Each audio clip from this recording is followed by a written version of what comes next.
தமிழ் சினிமால குறுகிய காலத்திலேயே மிகப்பெரிய பேர், மிகப்பெரிய வெற்றிகள், தொடர்ந்து நல்ல நல்ல படங்கள். அவருடைய செலக்ஷன் ஆஃப் படங்கள் பார்க்கும்போதே ரொம்ப ஆச்சரியமா இருக்கும். அ பல பிசினஸ்ல இருந்துட்டு, சினிமா என்பது அவருடைய மூலதனமா ஒரு தொழிலாவே கிடையாது.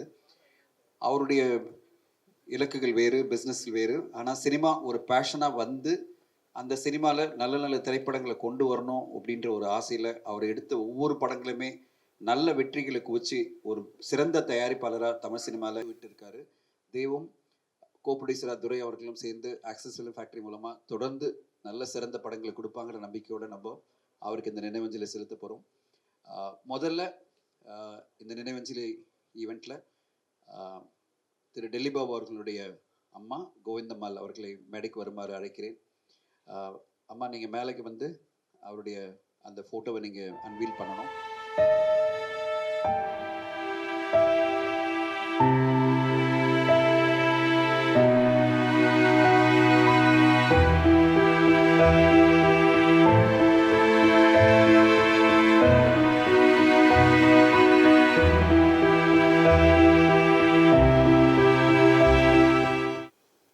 நீங்க பெருமைப்படுங்கம்மா. இன்னைக்கு இத்தனை பேர் நாங்கலாம் வந்து அவருடைய கான்ட்ரிபியூஷன், அவருடைய என்ன மாரி சாதனை பண்ணியிருக்காரு பேசும்போது, அவர் ஒரு நல்ல இடத்துக்கு போயிருக்காருன்னு நீங்க நம்பலாம்.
பாபு அவர்களின் நினைவஞ்சலிக்கு வந்திருக்கும் உங்கள் அனைவருக்கும் எங்களுடைய நன்றிகள்.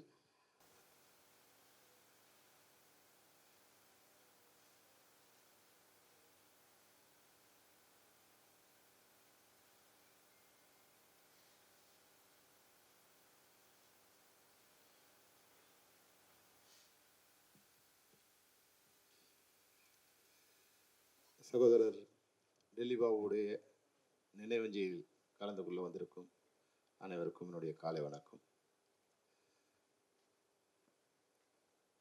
எனக்கு டெல்லி பாபு வந்து கடந்த ஒரு 7-8 வருஷங்களா தெரியும். என்னுடைய வீட்டில் அவங்க ஆஃபீஸ் வச்சுருக்காங்க.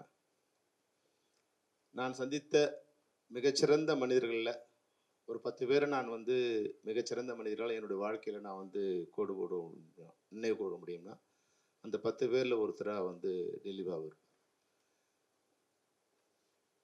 சாதாரணமாக வந்து எனக்கு வந்து இப்போ விஜயகாந்த் சாரோட ஃபோட்டோ எப்போ பார்த்தாலும் எனக்கு கண்ணில் தண்ணி வரும். அது மாதிரி டெல்லி பாபுவோட ஃபோட்டோவை எப்போ என்னோட பார்த்தாலும் ஃபோனில் பார்த்தாலும் எனக்கு தெரியாமல் என்னுடைய கண்கள் வந்து ஈரமாகும், பனிக்கும்.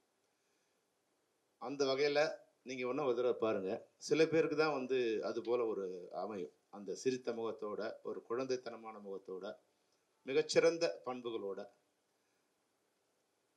நான் எப்போது ஒரு தடவை தான் அவரை சந்திப்போம். அவர் காலையில் ஆஃபீஸ்க்கு வரும்போதோ இல்லை நைட் வீட்டுக்கு போகும்போதோ சந்திப்போம்.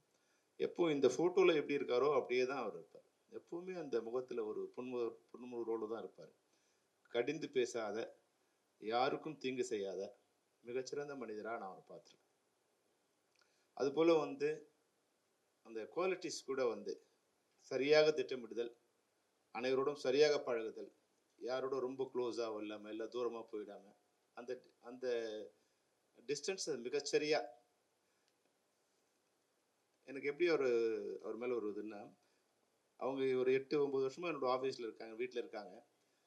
எவ்ரி மந்த்து 5ஆம் தேதி 10/10க்கு வந்து என்னோட ஃபோனுக்கு ஒரு மெசேஜ் வரும். ஒரு amount is credited to your account.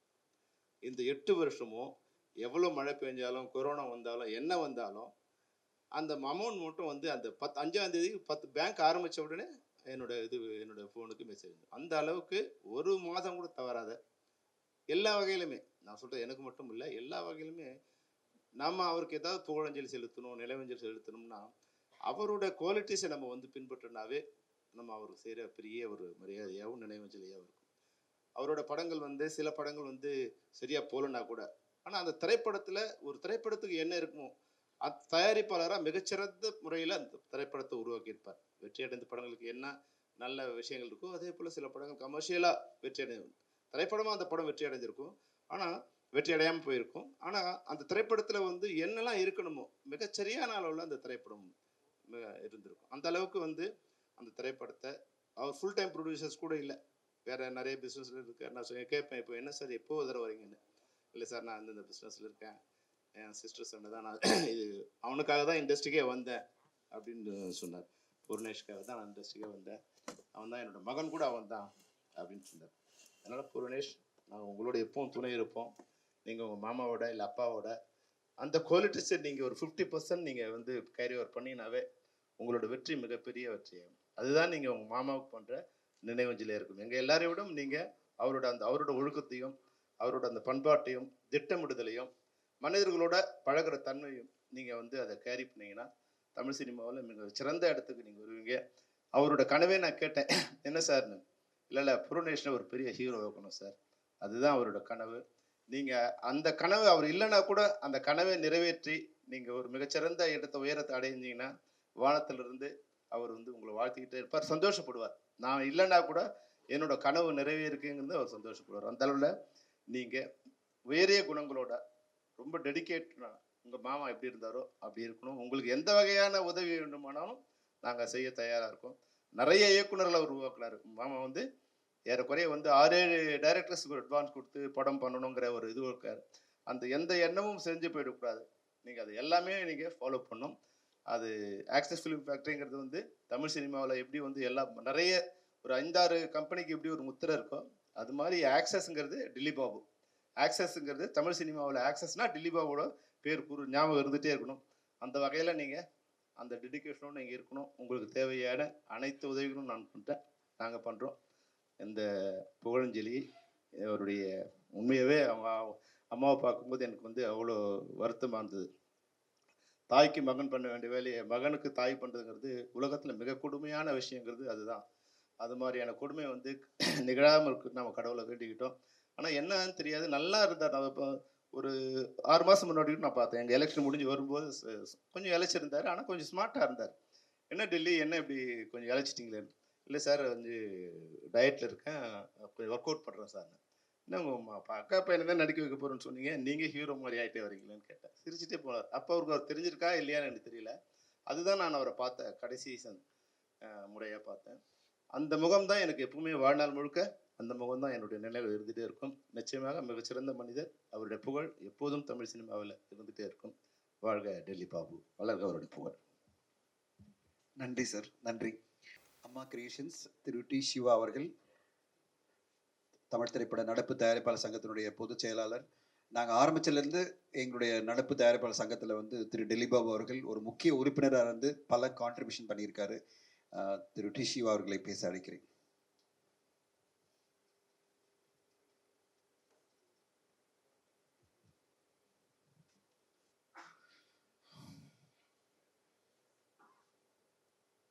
Delhi Babu என்னோட ஃபிலிம் கேரியரில் நான் மறக்க முடியாத ஒரு தயாரிப்பாளர். பழகிறதுக்கு எல்லாருக்குமே ரொம்ப நண்பர், எல்லாருக்கும் இனியவர் தான். அது மாதிரி ஒரு படம் எடுக்கும்போது ஒரு தயாரிப்பாளர் இப்படி நடந்துக்கணுமோ அப்படி நடந்துக்கிற ஒரு தயாரிப்பாளர், ஒரு ப்ரொஃபஷனலாக இருக்கிறான்றது எனக்கு ரொம்ப ஒரு பிடிக்கும். எங்களுடைய ஆக்டிவ் ப்ரொடியூசர் அசோசியேஷனில் ரொம்ப ஆக்டிவாக இருந்த மெம்பர் அவர். ஆக்சுவலாக அவர் ஈஸி மெம்பராக இருந்தார். எல்லா இடத்துலையும் பார்ட்டிசிபேட் பண்ணுவார், எல்லாத்தையும் நல்லா ஆர்கியூ பண்ணுவார்.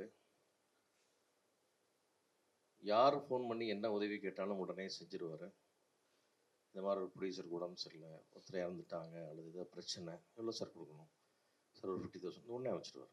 அந்த மாதிரி எதுக்குமே வந்து ஒரு நோ சொல்கிற ஆளோ, ஒருத்தர் ஹெல்ப் பண்ணுறதுக்கோ, ஒரு சங்கத்தோட அதோட நேரத்தை வீணாக்கிட்டு வந்து நம்முடைய அசோசியேஷன் வேலைகள் செய்கிறதுக்கோ எங்களுக்கு ஈக்குவலாக வந்து எங்களோட நிற்பார். Knows what is that he wants to make. He was never agreeable to either a director or a hero or something like that. He wanted to make movies which he loved, and I hope his successor will follow that and take the company to bigger heights. In this particular moment, I really pray to God to keep his entire family and give them strength to overcome this huge grief, which is very, very difficult to accept. Thank you so much. நன்றி திரு Mukesh Mehta sir. அடுத்ததாக திரு அர்ஜுன் அவர்களை அழைக்கிறேன். திரு டெலிபாபு அவர்களுடைய business associate, பல வருட காலம். உங்க பிரதரா? ஒருத்தர் வரட்டுமா? அடுத்தது தீபக் அவர்களும். உங்க எல்டர் பிரதரா? ஓகே. பெஸ்ட், நீங்க அதை சொல்லல பிரதர், அப்ப நீங்களே சொல்லியா?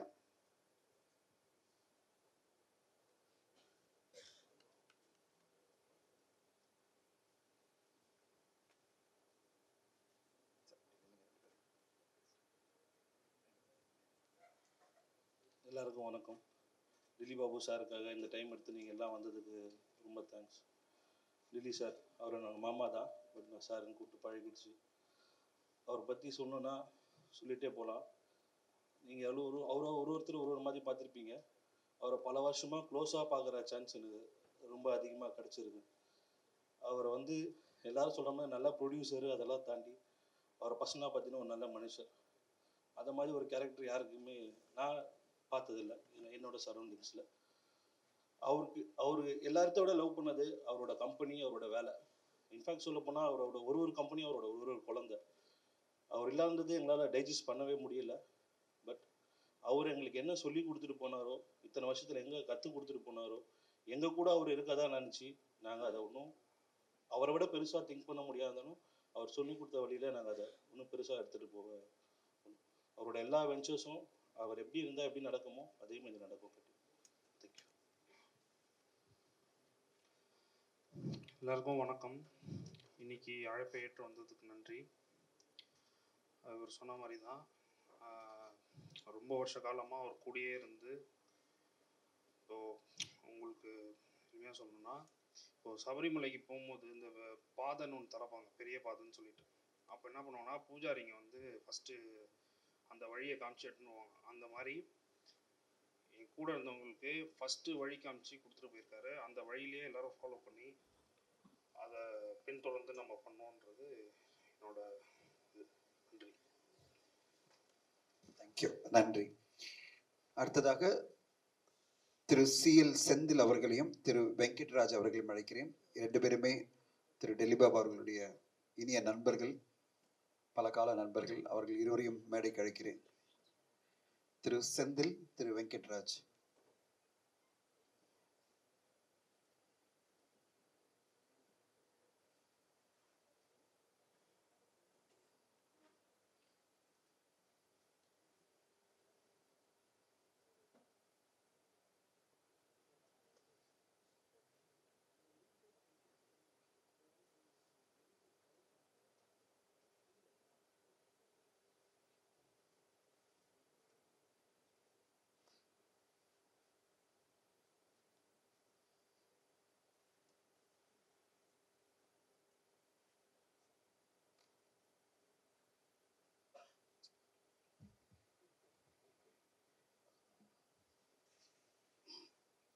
அனைவருக்கும் வணக்கம். நண்பர்கள் சார்பாக ஒரு சிறிய கவிதாஞ்சலி. என் நண்பர்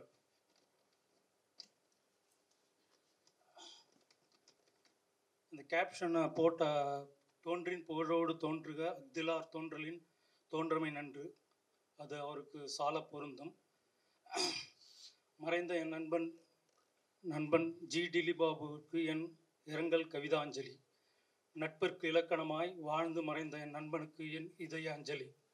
வாழ்க்கையில் பலருக்கு ஒளி தந்து வழிகாட்டியாக விளங்கிய எங்கள் கலங்கரை விளக்கே, நட்பின் இலக்கணமாய் வாழ்ந்து இமயமே, எங்கள் மனதை களவாடிய கல்வனே, நட்பில் நல்லவனாய் தொழிலில் வல்லவனாய் என் நெஞ்சில் நீக்கமர நிறைந்திருக்கும் இந்த பேச்சுலரின் பேச்சுலரே, பல தொழில்களில் வெற்றி பெற்று விளங்கிய எங்கள் தொழில் ராட்சசனே, பல முடிவுகளை வியாபாரத்தில் தைரியமாக எடுத்து எங்களை எல்லாம் மிரளச் செய்தவனே, பலருக்கு வாழ்க்கை தந்து இரவு பகல் பாராமல் உழைத்தவனே, இரவுக்கு 1000 கண்கள் உண்டு என உணர்த்தியவனே, நியாயத்துடன் என்றும் நாணயமாக இருந்த எங்கள் மரகத நாணயமே, நீ எடுத்த பல முடிவுகளில் உறுதியாக நின்ற எங்கள் உரிமையினே, மிடில் கிளாஸ் வாழ்க்கையில் ஆரம்பித்து இன்று அனைத்திலும் ஹை கிளாஸாக வாழ்ந்து மறைந்தவனே, யார் அழைத்தது உன்னை இவ்வளவு சீக்கிரம் இந்த பூமியிலிருந்து?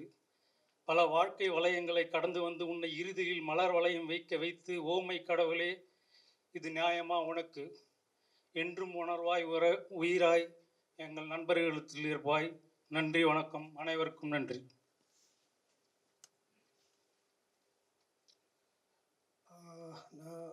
நான் இவங்க எல்லாருமே டெல்லிக்கு கிட்டத்தட்ட ஒரு 25 இயர்ஸாக we are friends with him. And எங்களால் நினச்சி பார்க்க முடியல. இன்றைக்கும் நாங்கள் டெய்லி நைட்டு தூக்கம் இல்லை, என்ன பண்ணுறதுன்னு தெரியல. ஏன்னா நீங்கள்லாம் இண்டஸ்ட்ரியில் பார்த்துருப்பீங்க, நாங்கள் வந்து அவங்க கூடயே இருந்திருக்கோம் ஆல்மோஸ்ட் 20 இயர்ஸ். நான் நங்கநல்லூரில் இருக்க வீட்டு பக்கத்தில் தான் அவன் முன்னாடி ஃப்ளாட் இருந்தது.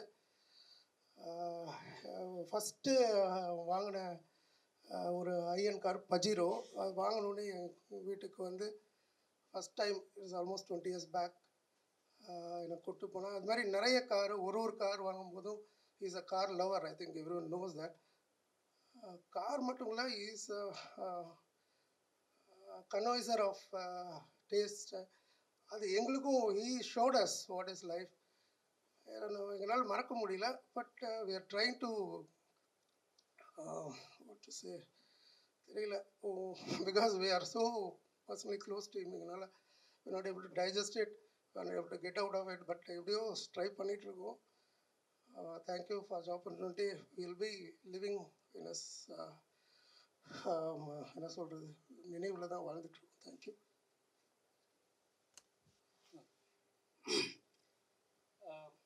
His passion towards cinema and arts and his business is impeccable, and in decision making is immaculate.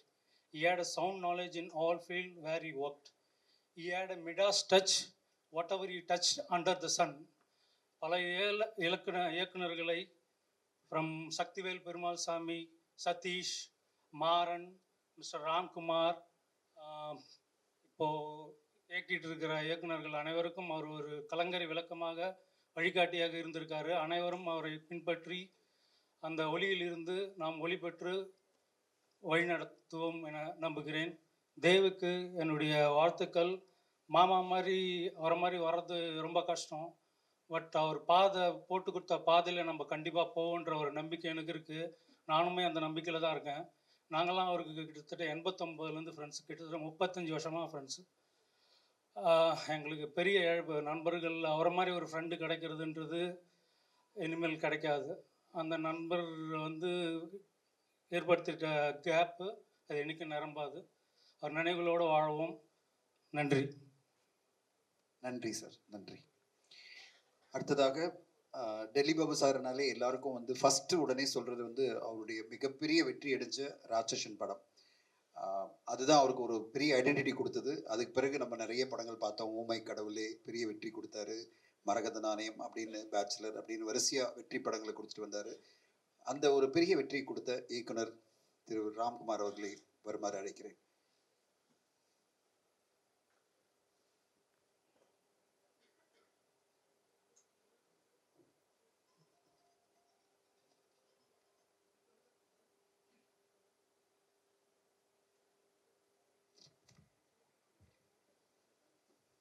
எல்லாருக்கும் வணக்கம். ஒரு விஷயம் நான் சொல்லணும்னா, நான் இன்னைக்கு சினிமாவில் தொடர்ந்து இருக்கிறதுக்கு மிக முக்கியமான காரணம் வந்து டெல்லி பாபு சார். அந்த மேடைக்காக சொல்ல, ஏன்னா இங்கே சிலருக்கு தெரியும் வந்து ராட்சசன் கதை வந்து கிட்டத்தட்ட 35 நிராகரிப்புகளை சந்திச்சிருக்கு அந்த கதை. அப்போ அந்த டைமில் வந்து எனக்கு சினிமா மேலே பெரிய வெறுப்பே ஆயிடுச்சு. அப்போது 36வது நாள் தான் டிலி பாபு சார்கிட்ட சொன்னேன். அவர் கதை கேட்டு முடிச்சோடனே யோசிக்காமல் வந்து கண்டிப்பாக பண்ணலாம் அப்படின்னாரு. நான் அதுக்கு வந்து சந்தோஷப்படல. உடனே கேட்டேன், இல்லை நீங்கள் உண்மையாகவே உங்களுக்கு கதை பிடிச்சிருக்கா, இல்லை நீங்கள் இன்றைக்கி போக சொல்லிட்டு நாளைக்கு வந்து இல்லை வேண்டாம்னு சொல்லிடுவீங்களான்னு கேட்டாரு. இல்லை இல்லை கண்டிப்பாக பண்ணலாம் அப்படின்னாரு. ஏன் அப்படி சொல்கிறீங்க அப்படின்னு கேட்டார். இல்லை நான் அது மாதிரி நிறைய கேள்வி கேட்டேன், அதனால தான் கேட்குறேன் அப்படின்னா. இல்லை கண்டிப்பாக பண்ணலாம் அப்படின்னு சொல்லி அதுக்கான வேலையை உடனே ஆரம்பித்தார். எனக்கு அப்போ தான் நம்பிக்கை வந்தது. அதில் எனக்கு ரொம்ப ஆச்சரியமாக இருந்ததுன்னா, அவருக்கு தெரியும் இந்த கதை வந்து நிறைய பேர் நிராகரிச்சிருக்காங்க, வேண்டாம்னு சொல்லியிருக்காங்க. அப்போ வந்து இயல்பாகவே அவருக்கு ப்ரொடியூசருக்குலாம் தோணியிருக்கு, அப்போ இந்த கதை இத்தனை பேர் வேண்டாம்னு சொன்னாங்கன்னா கண்டிப்பாக இதில் கதையில் ஏதாவது பிரச்சனை இருக்கலாம், இல்லை வந்து இது நம்பி எடுக்கலாமா, இல்லை வந்து இது இப்படி சக்ஸஸ் ஆகுமா, இல்லை இந்த டைரக்டர் இதுக்கு முன்னாடி எடுத்த படம் வந்து ஒரு காமெடியான படம், இது இவ்வளோ சீரியஸான கதையை ஹேண்டில் பண்ணிடுவாரா, இப்படி எந்த விதமான சந்தேகமும் வந்து அவர்கிட்ட இல்லை. எனக்கு அதுவே ரொம்ப ஆச்சரியமாக இருந்தது. ஏன்னா ஒரு நாள் கூட படம் அன்னைக்கு அந்த கதை சொல்லி முடிச்சுன்னா என் மேலே வச்சிருந்த நம்பிக்கை, கதை மேலே வச்சிருந்த நம்பிக்கை கடைசியில் ரிலீஸ் வரைக்குமே ஒரு நாள் கூட ஒரு இடத்துல கூட அவருக்கு அந்த டவுட்டே வரல. எனக்கு அது பெரிய இப்போவும் நான் நினைக்கிறது அது ஆச்சரியமாக நினைப்பேன். ஏன்னா அவர் ரொம்ப வருஷம் ப்ரொடியூசராக இருந்து வந்திருந்தாங்கன்னா அவங்களுக்கு ஒருவேளை அது கேட்காம இருந்தால் ஆச்சரியம் இல்லை. எனக்கு அவர் புது ப்ரொடியூசராக அந்த டைமில் 2 படம் தான் பண்ணியிருந்தார். அப்போது எனக்கு அது ஆச்சரியமாக இருந்தது, அவ்வளோ தூரம் என் மேலே நம்பிக்கை வச்சது. அதுக்கப்புறம் அது படம் ரிலீஸ்க்கு அப்புறம் கூட என் மேலே வந்து அவ்வளோ நம்பிக்கையோடு இருந்தார். அது ராட்சசன் ரிலீஸ்க்கு அப்புறம் எனக்கு சில தாமதங்கள் ஆச்சு. அந்த 3வது படம் பண்ணுற அந்த கதைக்கு நிறைய நிராகரிப்புகள் இருந்தது. அப்போல்லாம் எனக்கு கூப்பிட்டு அவர் வந்து சொல்கிறதுலாம், ராம் கவலைப்படாதீங்க, கண்டிப்பாக நீங்கள் எந்த கதை எடுத்தாலும் கண்டிப்பாக நல்லா பண்ணிடுவீங்க அப்படின்னு நம்பிக்கை இருக்குது, அதனால் நீங்கள் வந்து தைரியமாக இருங்க அப்படின்னு சொல்லி எப்பவுமே என் மேலே ஒரு பெரிய நம்பிக்கை வச்சுருப்பார். அதனால் நமக்கு நம்பிக்கை நம்ம மேலே வைக்கிற ஆட்கள் கிடைக்கிறது ரொம்ப சிரமம், அது கஷ்டம். அந்த மாதிரி ஆட்கள் கிடைக்கிறது, நான் இன்னைக்கு வந்து அப்படி ஒரு ஆளை நான் அப்படி ஒரு மனுஷன் நான் வந்து இழந்திருக்கேன்னு நான் நினைக்கிறேன். பர்சனலாக எனக்கு அப்படி ஒரு ஃபீலாக இருந்தது. ஏன்னா நிறைய தடவை மீட் பண்ணும்போதெல்லாம் அவர் சொல்கிற வார்த்தை அதுதான், நீங்கள் கண்டிப்பாக நல்லா பண்ணிடுவீங்க எனக்கு நம்பிக்கைங்கிற வார்த்தை கிட்டத்தட்ட எப்போ மீட் பண்ணும்போதும் சொல்லுவார். ஸோ எனக்கு அது வந்து பர்சனலாக பார்த்தா அது ஒரு பெரிய நம்பிக்கை என் மேலே வைக்கிற ஆட்கள் இழக்கிறது வந்து பெரிய சொத்தை இருந்த மாதிரி நான் நினைக்கிறேன். அதனால் பட் இன்னைக்கு வந்து அவருக்கு நான் நன்றி சொல்ல விரும்புகிறேன். ரொம்ப ரொம்ப ரொம்ப நன்றி சார், என் மேலே வச்சிருந்த அத்தனை நம்பிக்கைக்கும். Thank you so much sir. நன்றி. தேங்க்யூ ராம்குமார். நான் அவர்கிட்ட லாஸ்ட்டாக பேசும்போது அவர் சொன்னது மரகத நாணயம் 2 பண்ண போகிறேன், வெகுவரியில் அதுக்கான பிளான்லாம் போயிட்டுருக்கு அப்படின்லாம் பிளான் பண்ணிட்டு இருந்தார். அவ்வளோ ஒரு நல்ல ஒரு வெற்றி படமாக கொடுத்த ஏஆர்கே சரவணன் அவர்களை பேச அழைக்கிறேன்.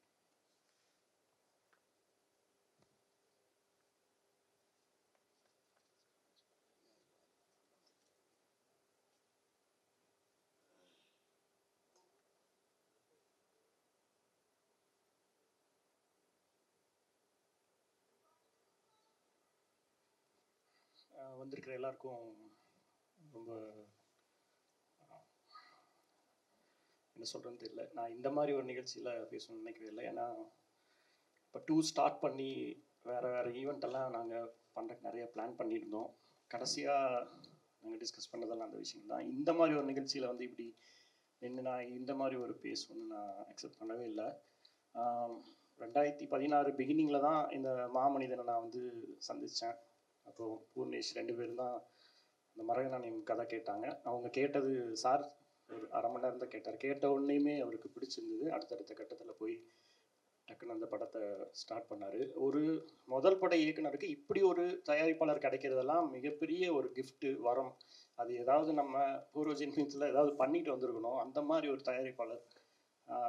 அந்த படம் ஆரம்பிக்கிறதுல இருந்த சிரமங்களுக்கு என் கூட இருந்து எனக்கு நம்பிக்கை கொடுத்து டேக் ஆஃப் பண்ணி விட்டாரு. எந்த இடத்துலையும் அவர் நினச்சிருந்தா அந்த படத்தை ஸ்கிப் பண்ணிட்டு வேற ஸ்கிரிப்டுக்கு போயிருக்க முடியும். அவ்வளோ கதைகள் இருந்தது. இருந்தாலும் என்கிட்ட சொன்ன ஒரு வார்த்தைக்காக, அவர்கிட்ட இருக்கிற அந்த மனிதம்ங்கிற ஒரு விஷயத்துக்காக தான் இத்தனை பேர் வந்திருக்கீங்கன்னு நினைக்கிறேன். அது வந்து எல்லா தயாரிப்பாளர்கிட்டையும் இருக்குமான்னு எனக்கு தெரியாது. நம்ம பார்த்துருக்கோம், ஒரு சிலர்கிட்ட இருக்கும். பட் இவர்கிட்ட இருக்கிற மனிதம் நான் எந்த தயாரிப்பாளர்கிட்டையும் நான் ரியலைஸ் பண்ணதே இல்லை. ஒரு வேளை அவங்ககிட்ட பழகின்னு தான் தெரியும். பட் அந்த மனிதம்ங்கிற ஒரு விஷயம்தான் இவர் தயாரிப்பாளர் தாண்டி ஒரு மாமனிதனாக நிறுத்துதுன்னு நினைக்கிறேன். ஜூன் 22 தான் அவரை கடைசியாக நான் மீட் பண்ண சந்திப்பு. அவர் கடைசி ஆஃபீஸ்க்கு வந்த நாள். எனக்கு தெரியாது அவர் இப்படி 22ஆம் தேதி போனவர் திரும்பி வர மாட்டார்னு நினைக்கவே இல்லை. அவர் அதாவது செல்வமணி சார் சொல்லிட்டு போன மாதிரி ஒருத்தங்களோட ஃபோட்டோவை பார்த்து நமக்கு கண்ணீர் வருதுன்னா அது எல்லாத்துக்கிட்டையும் அது நம்ம வராது. இது வந்து இது ப்ரொடியூசர் தாண்டி எனக்கு அப்பா மாதிரி தான் எப்போவுமே. இண்டஸ்ட்ரியை பொறுத்தவரைக்கும், சினிமா பொறுத்த வரைக்கும் எனக்கு அப்பா மாதிரி தான். எப்போவும் அவர்கிட்டையும் சொல்லிகிட்டே இருப்பேன். இப்போ ஆக்சஸ் ஃபிலிம் ஃபேக்ட்ரி ஆகட்டும், நல்ல நல்ல இயக்குநர்களுக்கு ஒரு அப்பாவை இழந்த ஒரு குழந்தைகள் மாதிரி தான் நாங்கள் நின்றுட்டுருக்கோம். தடுமாறி நிற்கிறோம். இதுலேருந்து கண்டிப்பாக நாங்கள் மீண்டு வருவோம். ஏன்னா நல்ல நல்ல விஷயங்களை, நல்ல ஒரு தேவுக்கெல்லாம் நல்ல ஒரு ட்ரைனிங் கொடுத்து, ஒரு நல்ல எக்ஸ்பீரியன்ஸ், நல்ல ஒரு விஷயங்களை சொல்லி கொடுத்து வளர்த்திருக்காரு. அடுத்த துறை இருக்காங்க. நல்ல அது போக நிறைய டைரக்டர்ஸ் உங்கள் கூட இருக்காங்க. எப்போ வேணாலும் நாங்கள் சப்போர்ட் பண்ணுறோம். ஏன்னா அவர் கிட்டத்தட்ட ஒரு 10 இயக்குநர்கள் உருவாக்கியிருக்காரு. எந்த உதவினாலும் ஆக்சஸ் ஃபிலிம் ஃபேக்ட்ரிக்கு நாங்கள் முன்னாடி வந்து செய்வோம். அதுக்கு கண்டிப்பாக நாங்கள் வந்து ஆர்டர் கொடுக்குறோம். ரொம்ப நன்றி. வந்திருக்கிற எல்லாரும் இத்தனை பேர் இது மதித்து சாருக்காக வந்தது ரொம்ப நன்றி. தேங்க்யூ. தேங்க்யூ.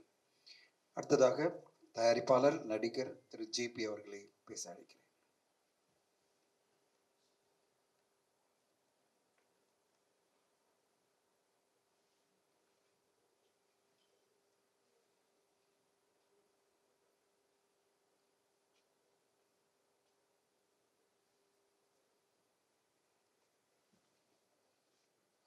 வணக்கம். எனக்கும் டில்லி பாபு சாருக்கும் எந்த விதமான நட்போ தொடர்போ எதுவுமே கிடையாது. ஒரு 2-3 மீட்டிங்கில் மீட் பண்ணியிருக்கோம். அவரோட ரொம்ப லட்சணமான முகம், இயல்பான சிரிப்பு, ரொம்ப யதார்த்தமாக பேசினார். என்னை யாருன்னு தெரியாது, ஒரு நடிகராக தான் அவருக்கு தெரியும். அந்த நடப்பு தயாரிப்பாளர் சங்க மீட்டிங்கில் மீட் பண்ணும்போது பேசினது தான். அவர் இறந்தாருங்கும்போது ஒரு சம்மந்தமே இல்லாமல் ஒரு டிஸ்டர்ப் ஆச்சு. நம்மளுக்கு சில பேரை வந்து எதுக்கு பிடிக்கும்னு கூட தெரியாமல் பிடிக்கும். அந்த மாதிரி தான் எனக்கு இவர். சரி, அவர் மறைந்த அன்னைக்கு என்னால் அட்டன் பண்ண முடியல, நான் இல்லை, வெளியூரில் இருந்தேன். ஸோ இது மாதிரி ஒரு நிகழ்வும் போது அவரை பற்றி இன்னும் கொஞ்சம் நிறைய தெரிஞ்சுக்கலாமே அப்படிங்கிற ஒரு எண்ணத்தில் தான் இங்கே வந்தேன். ஏன்னா ஒரு ப்ரொடியூசர் நல்லா இருந்தால் நிறைய பேர் நல்லா இருப்பாங்கங்கிறது என்னோட ரொம்ப அழுத்தமான எண்ணம். ஒரு குறுகிய காலத்தில் ரொம்ப அழகாக அற்புதமான படங்களை கொடுத்தாரு, வெற்றியும் பெற்றிருக்காரு. இது ஒரு பெரிய விஷயம். அந்த அதிர்ஷ்டம் அவருக்கு இருந்தது. மனதான கேரக்டர் வந்து பார்த்தீங்கன்னா அவ்வளோ வெயிட்டாக இருக்கும். அதை நம்பி வந்து டைரக்டர் சொல்லும்போது அதை ஏற்றுக்கிட்ட மாமனிதர் இவர் தான். அதே மாதிரி வந்து நிறையா டைரக்டர்ஸ் உருவாக்குனவர் இருந்தது தான், இன்னும் நிறையா உருவாக்கியிருப்பார். ஒரு 1000 பேத்துக்கு வேலை கொடுத்துருப்பாரு. அது பூர்ண செய்வார்னு நம்புகிறேன். எனக்கு பேச வரல. ரொம்ப நன்றி சார்.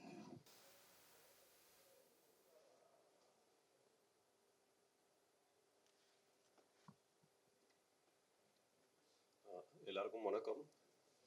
இப்போ ஜேபி சார் சொன்ன மாதிரி தான், சாராவது ஒரு 10 மினிட்ஸ் மீட் பண்ணியிருக்கீங்க. எனக்கு சார் கூட சுத்தமாக ஒரு பழக்கமே கிடையாது. பட் சார் சொன்ன மாதிரியே இவர் மறைஞ்சிட்டாருன்றது ரொம்ப ஒரு மாதிரி டிஸ்டர்பிங்காக இருந்தது. ஏன்னா கிட்டத்தட்ட ஒரு 10 டைரக்டர்ஸை உருவாக்கியிருக்காரு. அந்த 10 டைரக்டர்ஸ் மூலமாக எவ்வளோ ஆர்டிஸ்ட்டுங்க உருவாக்கியிருப்பாங்க.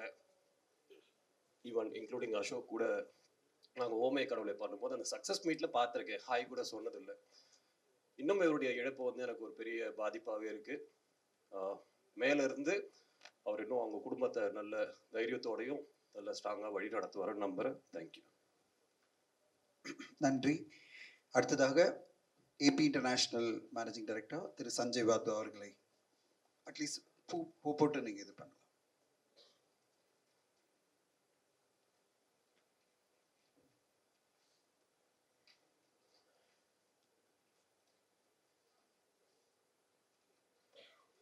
நன்றி. அடுத்து இயக்குனர் திரு ஸ்ரீ கணேஷ் அவர்களை பேச அழைக்கிறேன்.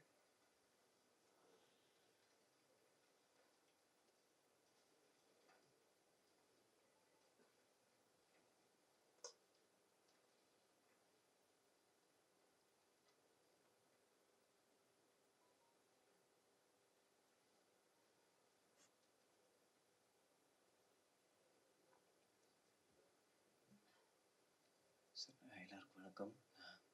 நான் டில்லி பாபு சாரை வந்து அவரோட பிகினிங் ஸ்டேஜ்லேருந்து அவரை தெரியுன்றதே எனக்கு ஒரு பெரிய விஷயமா பார்க்குறேன். இப்போ செல்வமணி சார் சொன்ன மாதிரி லைஃப்பில் பார்த்த மிகச்சிறந்த மனிதர்களில் ரொம்ப முக்கியமான ஒருத்தர் டில்லி பாபு சார். அவர் ஃபஸ்ட்டு ஒரு உருமீன் படம் முடிச்சுட்டு கதை கேட்டுட்டு இருந்தப்ப நான் அவரை மீட் பண்ணேன். அப்போ தான் அவர் மரகத நாணயம், ராட்சசன் 2 படங்கள் பண்ணுறதால அதை முடிச்சுட்டு பண்ணுற வரைக்கும் வெயிட் பண்ண முடியுமான்னு கேட்டார். அதுக்குள்ளே நான் ஒரு படம் பண்ணுற ஒரு இது கிடச்சிச்சு. ஆனால் நான் இந்த 10 வருஷமாக சாரோட தொடர்ந்து எப்பவும் பேசிகிட்டே இருப்பேன். சார் அவரோட எல்லா படத்தோட பூஜையில் ஆரம்பித்து ரிலீஸு, ப்ரிவ்யூ எல்லாத்துக்கும் இன்வைட் பண்ணுவார். எனக்கு சார் கூடயே இருந்த மாதிரி தான். அவரோட ஒரு படம் பண்ண முடியலன்றது வந்து லைஃப் லாங் அது ஒரு பெரிய ஒரு வருத்தமாகவே இருக்கும்.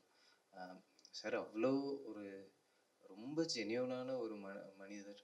அவர் எப்போவுமே அவர் பண்ணுற எல்லா படங்களை பற்றியும் சொல்லும்போது அவ்வளோ பேஷனேட்டாக சொல்லுவார். அவர் அந்த படம் ரொம்ப நல்லா வந்துட்டுருக்கு, இந்த டைரக்டர் ரொம்ப நல்லா வருவார்னு. அவர் அடிக்கடி சொல்கிற விஷயம், இங்கே படம் பண்ண இந்த டைரக்டர் அடுத்து இப்போ இந்த பெரிய ஹீரோவோட படம் பண்ணுறாரு, இந்த டைரக்டர் இங்கே இருக்கார், இந்த டெக்னீஷியன் எப்படி இருக்காருன்னு ஒரு ப்ரொடியூசராக அவர் இவ்வளவு தன்னோட படங்களை இவ்வளவு பர்சனலாக அவ்வளோ இமோஷ்னலாக பார்த்த ஒரு மனிதர் அவர். நான் சாரை கடைசியாக ஒரு 3 months முன்னாடி யதார்த்தமாக தேட்டரில் மீட் பண்ணேன். அப்போ கூட ஒரு படம் பார்க்க வந்திருந்தார் ஒரு ஆடியன்ஸாக. இந்த படம் நல்லா ஒர்க் ஆகுது இல்லைங்க அப்படி பேசிகிட்டு இருந்தார். எனக்கு அதுதான் சாரை கடைசியாக பார்க்குறோன்னு எதிர்பார்க்கவே இல்லை.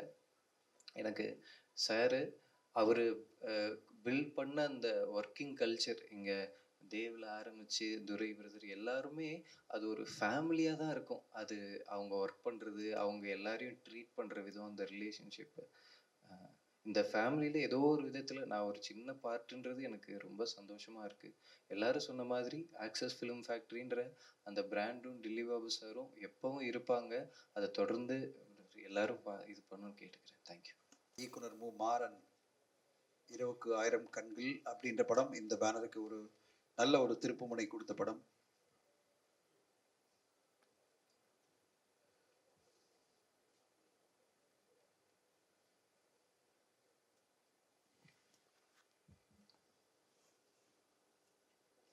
எல்லாருக்கும் வணக்கம். இன்னைக்கு நான் இந்த இடத்துல நிற்கிறேன்னா அதுக்கு டில்லி பாபு சார் தான் காரணம். 2016 நினைக்கிறேன், சென்னை இன்டர்நேஷ்னல் ஃபிலிம் ஃபெஸ்டிவலில் படம் பார்த்துட்ருக்கேன். அப்போது உருமீனில் ஒர்க் பண்ண ஒரு அசோசியேட் டைரக்டர் வந்து என்னை மீட் பண்ணேன். இந்த மாதிரி ட்ரை பண்ணிகிட்ருக்கேங்க, ஏதாவது ப்ரொடியூசர் இருந்தால் சொல்லுங்கள் அப்படின்னு. அவர் சாரோட நம்பர் கொடுத்து நீங்கள் கால் பண்ணுங்கள் உடனே அப்படின்னாரு. நான் உடனே ஃபோன் பண்ணேன். தேட்டர்லேருந்து வெளியே வந்து வழக்கமாக ப்ரொடியூசர்ஸ் எடுக்க மாட்டாங்க, எடுத்தாலும் அப்புறம் கால் பண்ணுறேன்னுவாங்க. இவர் உடனே நீங்கள் யார் என்னன்னு கேட்டால் நான் டீட்டெயிலாம் சொன்னேன். இந்த மாதிரி சார் ட்ரை பண்ணிகிட்ருக்கேன், யார்கிட்ட ஒர்க் பண்ணீங்கன்னு வர சொன்னேன். இமீடியட்டாக கிளம்பி வாங்கன்னு சொல்லி ஆஃபீஸ்க்கு வர சொல்லி பூர்ணேஷும் அவரும் ஒரு க்ரைம் கதையை சிரிச்சுக்கிட்டே கேட்டாங்க. எனக்கு அப்பயே தெரிஞ்சு போச்சு இவங்க வந்து ஓகே பண்ண மாட்டாங்க அப்படின்னு. ஆனால் பார்த்தோன்னா ஒரே வாரத்தில் திரும்ப கால் பண்ணி வாங்க மறைமலை நகருக்கு வாங்க, உங்கள் கதை திரும்ப சொல்லுங்கன்னாங்க. அங்கே போய் பார்த்தா ஒரு 10 பேர் உட்காந்துட்டு பேப்பர் வச்சுக்கிட்டு மார்க்கெல்லாம் போடுறாங்க. அவர் அப்படி தான், என்னென்னா தனக்கு மட்டும் ஒரு கதை பிடிக்கக்கூடாது, தன்னை சார்ந்தவங்க தங்கிட்ட ஒர்க் பண்ணுறவங்க அவங்களோட கருத்துக்கெல்லாம் கேட்டு தான் எல்லாமே டிசைட் பண்ணுவார். அந்த மாதிரி எல்லாருமே கதையை கேட்டு டிசைட் பண்ணி அந்த வாய்ப்பு எனக்கு வந்துச்சு. அப்போ கூட உடனே வரல, நிறைய பிரச்சனைகள். அந்த படத்தை ஆரம்பிக்கிறதா இருந்தார். அப்புறம் ஸ்டார்ட் பண்ணி மரகத நாணயம் பண்ணாங்க, அதுக்கப்புறம் ராட்சசன் பண்ணாங்க. நான் கூட சந்தேகம் வந்து சார்கிட்ட கேட்டேன், சார் என்ன சார் நீங்கள் பண்ண மாட்டீங்களா அப்படின்னு. உங்ககிட்ட கொடுத்த ஒரு வாக்கை நான் காப்பாற்றுவேன், கண்டிப்பாக நான் பண்ண முடியும், நீங்கள் வெயிட் பண்ணுங்கன்னாரு. அதே மாதிரி ஒரு நாள் ராத்திரி நைட்டு 11:15 மணிக்கு கால் பண்ணி அடுத்த நாள்லேருந்து ஆஃபீஸ் வாங்கினாரு. என்னால் நம்பவே முடியல. ஆஃபீஸ் வந்து நான் ஒர்க்கை ஸ்டார்ட் பண்ணி போயிட்டுருக்கேன். திடீர்னு ஒரு நாள் கூப்பிட்டு நான் இந்த படத்தில் நடிக்க போகிறேன், ஜான் விஜய் சார் பண்ண ரோலை நான் பண்ணுறேன் அப்படின்னு முதல்ல சொன்னார். எனக்கு பயங்கர ஆச்சரியம். ஒரு பக்கம் எனக்கு விருப்பம் இல்லை அதில். ஏன்னா அவர் தயாரிப்பாளராக மட்டும்தான் நான் பார்க்கணும்னு நினச்சேன். அதனால் எப்படி தயங்கி தயங்கி யோசிச்சுட்டே இருந்தேன். சொல்கிறதுக்கும் தயக்கமாக இருந்துச்சு. ஏன்னா படத்தை நிறுத்திட்டாருன்னா என்ன பண்ணுறதுன்னு ஒரு பயம். இருந்தாலும் தைரியமாக போய் அவர்கிட்ட வந்து, "இல்லை சார், எனக்கு நீங்கள் நடிக்கிறதுல விருப்பம் இல்லை." "ஏன்?" அப்படின்னு கேட்டார். இந்தந்த காரணங்கள் சொன்ன உடனே அதை அக்செப்ட் பண்ணிக்கிட்டார். வேற ஒரு ப்ரொடியூசர் இருந்தால் உடனே ஆஃபீஸை விட்டு வெளில போடான்னு சொல்லியிருப்பாரு. ஆனால் அவர் வந்து, "நான் அக்செப்ட் பண்ணிக்கிறேன் மாறன், நீங்கள் ஜான் விஜய் சார் வச்சு பண்ணுங்கன்னு" சொல்லி அந்த படத்தை அவ்வளோ நல்லா கொண்டு வந்தார். திடீர்னு பார்த்தா டிமானிசேஷன் வந்துடுச்சு. அப்போ மறுபடி பிரச்சனை ஆகிடுமோ அப்படின்ற மாதிரி நான் யோசிச்சுட்டு அவர்கிட்ட போய் நின்னேன். "நம்ம ஃபுல்லாக ஒயிட்டில் தாங்க பண்ணுறோம், எந்த பிரச்சனையும் கிடையாது, நீங்கள் ஷூட்டிங் பண்ணுங்கன்னாரு. அது மட்டும் இல்லை, படம் ரிலீஸ் ஆகி அது முடிஞ்சு எனக்கு அடுத்த படம் கமிட் ஆகுதான்னு கேட்டுக்கிட்டே இருப்பார். அடுத்த படம் நான் உதயநிதி சாரை வச்சு பண்ணேன்னு கேள்விப்பட்டு அந்த பூஜைக்கு வந்து என்னை வாழ்த்திட்டு போனார். என் ப்ரொடியூசர்கிட்ட என்னை பற்றி பேசினார். அதுக்கு அடுத்த படம் இப்போ ஜிவி சாரை வச்சு பண்ணிட்டு இருக்கேன், அந்த ப்ரொடியூசரோட லிங்க்ல இருப்பார். ஒவ்வொரு படம் பண்ணும்போதும் அந்த படத்தை பற்றி விசாரிப்பார். "ஒழுங்காக பண்ணுங்க, கரெக்டாக பண்ணுங்க, ஹிட்டு கொடுக்கணும், நீங்கள் என் பேரை காப்பாற்றணும்" அப்படின்னுவார். ரொம்ப நம்பிக்கையாக இருந்து கடைசியாக அவரை நான் மீட் பண்ணது ஒரு கதையை கூப்பிட்டு சாண்ட் லோகேஷ் சொன்னார், "ஒரு நல்ல கதை வச்சுருக்கீங்களாமா, வந்து சொல்லுங்கள்" அப்படின்னா நான் போய் சொன்னேன். "நிச்சயமாக அந்த படம் பண்ணலாம், ஆனால் பட்ஜெட் தான் கொஞ்சம் அதிகம் வர மாதிரி இருக்குது, கொஞ்சம் கம்மியாக பண்ணுங்க" அப்படின்னாரு. அன்றைக்கி தான் நான் சாரை மீட் பண்ணது. அது மட்டும் இல்லை, நல்ல திறமைசாலிகளை உங்கள் படங்களில் யூஸ் பண்ணுங்கன்னு அடிக்கடிக்கு கால் பண்ணி பேசுவார். "இந்த படம் பார்த்தேன், இவர் நல்லா பண்ணியிருந்தாரு, நம்ம படத்தில் இது பண்ணுறாரு, இவருக்கு ஹெல்ப் பண்ணுங்க" அப்படின்னுவார். அந்த மாதிரி ஒரு மனுஷனை இன்னைக்கு இல்லைன்றது நினச்சாலே ரொம்ப கஷ்டமாக இருக்குது. ஒவ்வொரு வாட்டியும் அவர்கிட்ட இருந்து ஃபோன் வராதான் நான் என்கிட்டே இருப்பேன். இனிமேல் அவருக்கு நான் எப்படி ஃபோன் பண்ணுறது, அந்த நம்பர்லேருந்து காலும் எனக்கு வராது. ரொம்ப கஷ்டமாக இருக்குது. நன்றி. தேங்க்யூ மாறன். ஒரு லேடி பேசினா நல்லாயிருக்கும், நிறைய மென்னவே இருக்கும். அபிநயம் அடுத்து பேச அழைக்கிறேன். தயாரிப்பாளர் அண்ட் அவரோட அந்த ஓமை கடவுளில் நிறைய பயணிச்சிங்க.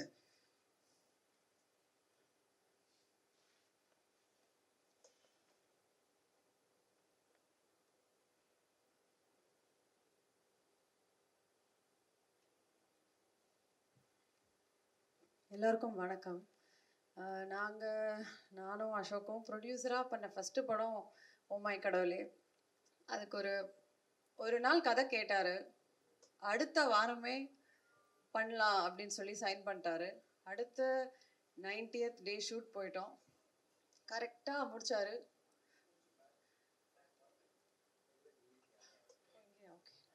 கரெக்டாக சூப்பராக ரிலீஸ் பண்ணார் சக்தி சாரோட. ஸோ எங்களுக்கு வந்து ஒரு நல்ல கைடன்ஸ், எப்படியும் ஒரு படத்தை கரெக்டாக பிளான் பண்ணி கரெக்டாக மார்க்கெட்டிங் பண்ணி கரெக்டாக ரிலீஸ் பண்ணோன்னு. ஸோ பயங்கரமான கைடன்ஸாக இருந்தார். எனக்கு வந்து நீலிபாபு சார் நினைக்கும் போதே அவரோட ட்ரீம்ஸ்லாம் ரொம்ப பெருசாக இருக்கும். ஏன்னா ஃபஸ்ட்டு காலையில் இந்த நியூஸ் பார்த்தோன்னே அதான் நினச்சேன், எவ்வளோ ஆம்பிஷன்ஸ், எவ்வளோ ட்ரீம்ஸ் இப்படி டக்குன்னு இப்படி நடந்துச்சு. பட் அவர்கிட்ட இருந்து சார் சொன்ன மாதிரி எப்படி ஒரு கரெக்டாக பிளான் பண்ணி எல்லாரையும் ஆரம்பிச்சு ஒரு ப்ராஜெக்டை கரெக்டாக முடிக்கணும் அப்படிங்கிறது நம்ம லைஃப்பில் இனிமேல் நம்ம பண்ணணும் அப்படிங்கிறது தான் எனக்கு தோணுது. தேங்க்யூ. தேங்க்யூ. தேங்க்யூ. பேச்சுலர் படத்தினுடைய டைரக்டர் திரு சதீஷ் அவர்களை பேச அழைக்கிறேன். இந்த படத்தினுடைய ட்ரெய்லர் வரும்போது நானும் அவரும் ரொம்ப ஆர்கியூ பண்ணிகிட்டே இருந்தோம். சதீஷ், என்ன இப்படி போல்டான ஒரு படத்தை எடுத்திருக்கீங்களே அப்படின்னு நான் சொல்லும்போது, "சார் படமாக பாருங்கள் சார்" சொல்லிட்டு என்னை நம்பிக்கை கொடுத்து அப்புறம் படம் ஜெயிச்ச பிறகு எங்கிட்ட பேசிட்டே இருந்தார். டெஃபினட்டாக பெரிய லாஸ் நம்மளுக்கு.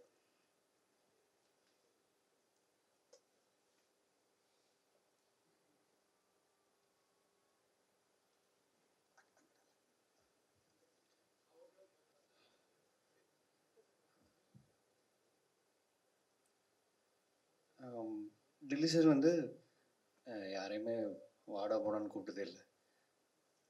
வாங்க போங்க பேர் சொல்லி கூப்பிடாரு. வாப்பா போப்பா அந்த மாதிரி தான் கூப்பிடுவாங்க.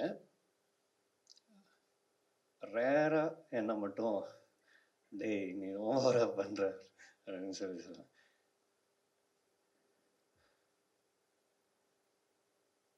என் லைஃப்பில் பெஸ்ட் மூமெண்ட்டு. உங்களை யாருமே வந்து வாடா போனான்னு கூப்பிடாம யாரையுமே கூப்பிட மாட்டார். பூரி கூப்பிடுவார், அப்புறம் அவங்க ரிலேட்டிவ்ஸ் கொஞ்சம் அந்த மாதிரி தான்.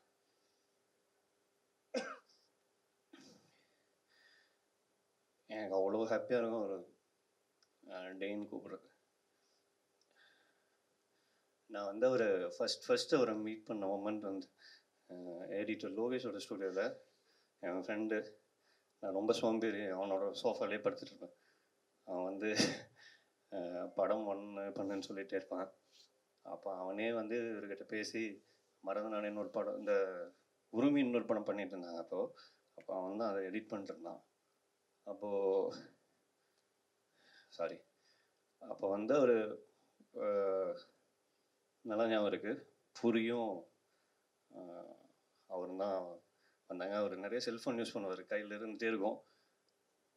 நான் வந்து சோஃபாவில் உட்காந்துருந்தேன், அதே சோஃபாவில் படுத்துட்டு இருப்பேன், சோஃபாவில் உட்காந்துருந்தேன். அன்றைக்கி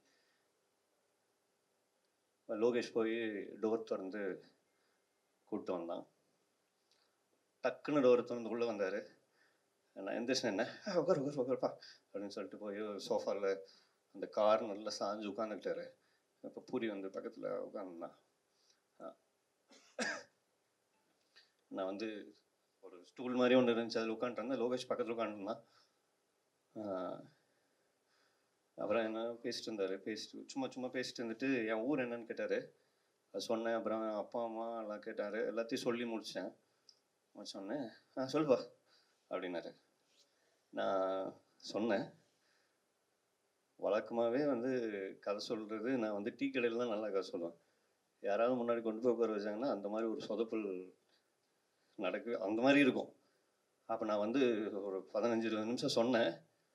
லைஃப்பில் எந்த ப்ரொடியூசரும் அந்த கதையை திருப்பி கேட்கவே மாட்டாங்க, அப்படி சொன்னேன். இல்லை ஃப்ரெண்ட்ஸு லோகேஷ் எல்லாம் வந்து என்ன சொன்னான்னா, நீ ஊருக்கு போயிரு, இங்கே இருக்காது, அது எதுக்கு ஒரு 5-6 வருஷம் உட்காந்து ஒரு 10 வருஷம் வேஸ்ட் பண்ணிட்டு அப்படின்னா வேறு ஏதாவது தொழில் பார்க்கலாம். அந்த ரேஞ்சில் அன்றைக்கி இருந்துச்சு. அவனுக்கு என்ன பயம்னா, நான் அந்த சோஃபாலேயே இருப்பேங்கிறது ஒரு பயம். அண்டு அவனுக்கு வந்து அவரை ரொம்ப பிடிக்கும். அவரோட நம்பிக்கை அது தெரியும்ல, நீங்கள் ஒரு கதை சொல்கிறதுக்கு ஒருத்தர் அனுப்பி அந்த கதையை வந்து சொதப்பிட்டா அந்த தயாரிப்பாளர் வந்து இன்னொரு தடவை அவன் சொல்லி கதையை கேட்க மாட்டாங்க. அந்த பயம் அவனுக்கு இருந்துச்சு. ஒரு 10 நாள் கழிச்சு திரும்ப கூப்பிட்டாரு. அவனுக்கு தான் லோகேஷ் கூப்பிட்டாரு. அந்த பையனை வர சொல்லுப்பா அப்படின்னு சொன்னார். நான் அப்போது வந்து மரமேநகர் போனேன். இது எதுக்காக சொல்கிறேன்னா, நான் அப்படி தான் ஸ்டார்ட் பண்ணேன் அவர் கூட. அங்கே போனால் ஒரு 10 பேர், ஸ்ரீ சொன்ன மாதிரி, அந்த மரன் சொன்ன மாதிரி ஃபுல்லாக ஒரு 10 பேர் உட்காந்துருப்பாங்க ஃபேமிலியாக. எல்லார் கையிலையும் நோட் இருக்கும். நான் அவர்கிட்ட போயிட்டு இந்த நின்றுக்கிட்டுமா, அங்கே நின்று சொன்னால் ஓகேவா அப்படின்னு கேட்டேன். அப்படியே பார்த்தேன், நீ அன்றைக்கி உட்காந்து சொல்லியே செம்மையாக சொன்னேன், இதில் வேறு நின்று வேறு எதாவது பண்ணு அப்படிங்கிற மாதிரி சொன்னாங்க. எதுக்காகனா, இந்த மொமெண்ட்டெல்லாம் வந்து நான் என் லைஃப்பில் இந்த மாதிரி சின்ன சின்ன மொமெண்ட் இருக்குது. நிறைய டைரக்டர்ஸ் இருந்திருக்காங்க ஆக்சஸில். நான் ஒரு 25 படம் அவருக்கு கூட்டிகிட்டு போயிருப்பேன். கும்பலிங்க நைட்ஸுக்கு கூப்பிட்டு போனேன். நான் கொஞ்சம் ஜிம்பாய் பேசுகிறேன், அதுக்கு திரும்பி வரேன். கும்பலிங்க நைட்ஸ் கூப்பிட்டு போனேன். கூப்பிட்டு போய் 2 பேரும் படம் பார்த்துட்டு இருக்கோம். ஒரு 20 மினிட்ஸ் போச்சு. வழக்கமாக நம்மளால் வந்து ஃபோன் எடுத்துருவார், டக்குன்னு கையில் வச்சுட்டே இருந்தார். அந்த இன்ட்ரோவில் தான் வந்து ஒரு மாதிரி கனெக்ட் ஆனார். நீ ஏதாவது இந்த மாதிரி ஏதாவது ஐடியாவில் இருக்கிறியான்னு கேட்டார் என்ன திரும்பி. இன்ட்ரோவில் முடிஞ்சோடனே ஐயோ தப்பான படத்துக்கு கூப்பிட்டு வந்துட்டோம் போல, அவ்வளோதான் இன்னைக்கு ஈவினிங்கோட அப்படின்னு சொல்லிட்டு. அந்த மாதிரி நிறைய படங்கள் பார்த்துருக்கோம். அந்த கதைக்கு போயிடுறேன். நின்றுக்கிட்டுமான்னு கேட்டேன். சரி சொல்லுன்னு சொன்னார். 10 பேர் உட்காந்துருந்தாங்க. நான் பாட்டு சொல்லிகிட்டே இருந்தேன். அவருக்கு ரொம்ப பிடிச்சிருந்துச்சு. ஒரு 2.5 மணி நேரம் சொன்ன கதைன்னு சொல்லிட்டு இருந்தேன். சொல்லிட்டு முடிச்சுட்டு வந்துட்டேன். எல்லோரும் மார்க் போட்டிருந்தாங்க. தினேஷ், இன்னொரு தினேஷ் இருந்தார், எல்லோரும் இருந்தாங்க. பூரி, அவங்க சிஸ்டர்ஸ், அம்மா இருந்தாங்க, மேம் இருந்தாங்க, லதா மேம் இருந்தாங்க. அது பார்க்குறதுக்கு அவ்வளோ சந்தோஷமாக இருந்துச்சு. ஒரு ப்ரொடியூசர் வந்து ஃபேமிலியோடு உட்காந்து எல்லாத்தையும் வேல்யூ பண்ணி உட்காந்து கதை கேட்டு அவங்க சொல்கிற இன்புட்டெல்லாம் எடுத்துக்கிட்டு அதை அப்படியே ஃபாலோ பண்ணுவார். இது இவங்க சொல்கிறாங்க நம்ம இந்த தொழிலில் பயங்கரமான ஆள் அப்படிலாம் 1% கூட இருக்காது. அந்த அவங்களுக்கு கொடுக்குற வேல்யூ இருக்குல்ல. நான் வந்து எங்கள் அம்மா ஃபோன் பண்ணால் எடுக்கவே மாட்டேன். ஊர்லேருந்து யார் ஃபோன் பண்ணாலும் எடுக்க மாட்டேன். அப்புறமா பேசிக்கலாம்னு சொல்லிட்டு ஒரு 6 மாதம்லாம் ஃபோன் பண்ணால் எடுக்காமல் இருப்பேன். சார் வந்து ஒரு நாள் ரொம்ப முக்கியமான ஆர்குமெண்ட்டு, முக்கியமான மீட்டிங் போயிட்டுருக்கு. அம்மா ஃபோன் பண்ணாங்க, சாரோட அம்மா ஃபோன் பண்ணாங்க. அதுக்கு எதுவும் ஒன்று சொல்லுவார். சொல்லிட்டு இங்கிலீஷில் சொன்னார். சொல்லிட்டு அந்த ஃபோனை எடுத்தார். எடுத்து பேசினார். பேசிட்டு அந்த மொமெண்ட்லலாம் இல்லை, நான் லைஃப்லேயே ஃபோன் எடுக்க மாட்டேன், யார் ஃபோனாலும் எடுக்க மாட்டேன். ஆனால் அவர் அம்மாக்காக பேசினார். பேசிட்டு அந்த மீட்டிங் முடிஞ்ச உடனே சொன்னார், சாரி அம்மா ஃபோன் பண்ணாங்க எடுத்துட்டேன், அந்த டைமில் எடுத்துக்கூடாது அப்படின்னாரு. அப்படியே வந்து காலைல விழுந்துட்டேன். ஐயா நான்லாம் ஃபோன் எடுத்ததே கிடையாது 6 மாதமா, இன்றைக்கி தான் எனக்கு தெரியுது. நான் அவர் சொன்னார், அம்மா ஃபோன் பண்ணால் மட்டும் எடுத்துரு, எவ்வளோ நாள் அந்த ஃபோன் வரும்னு தெரியலன்னு சொல்லி சொன்னார்.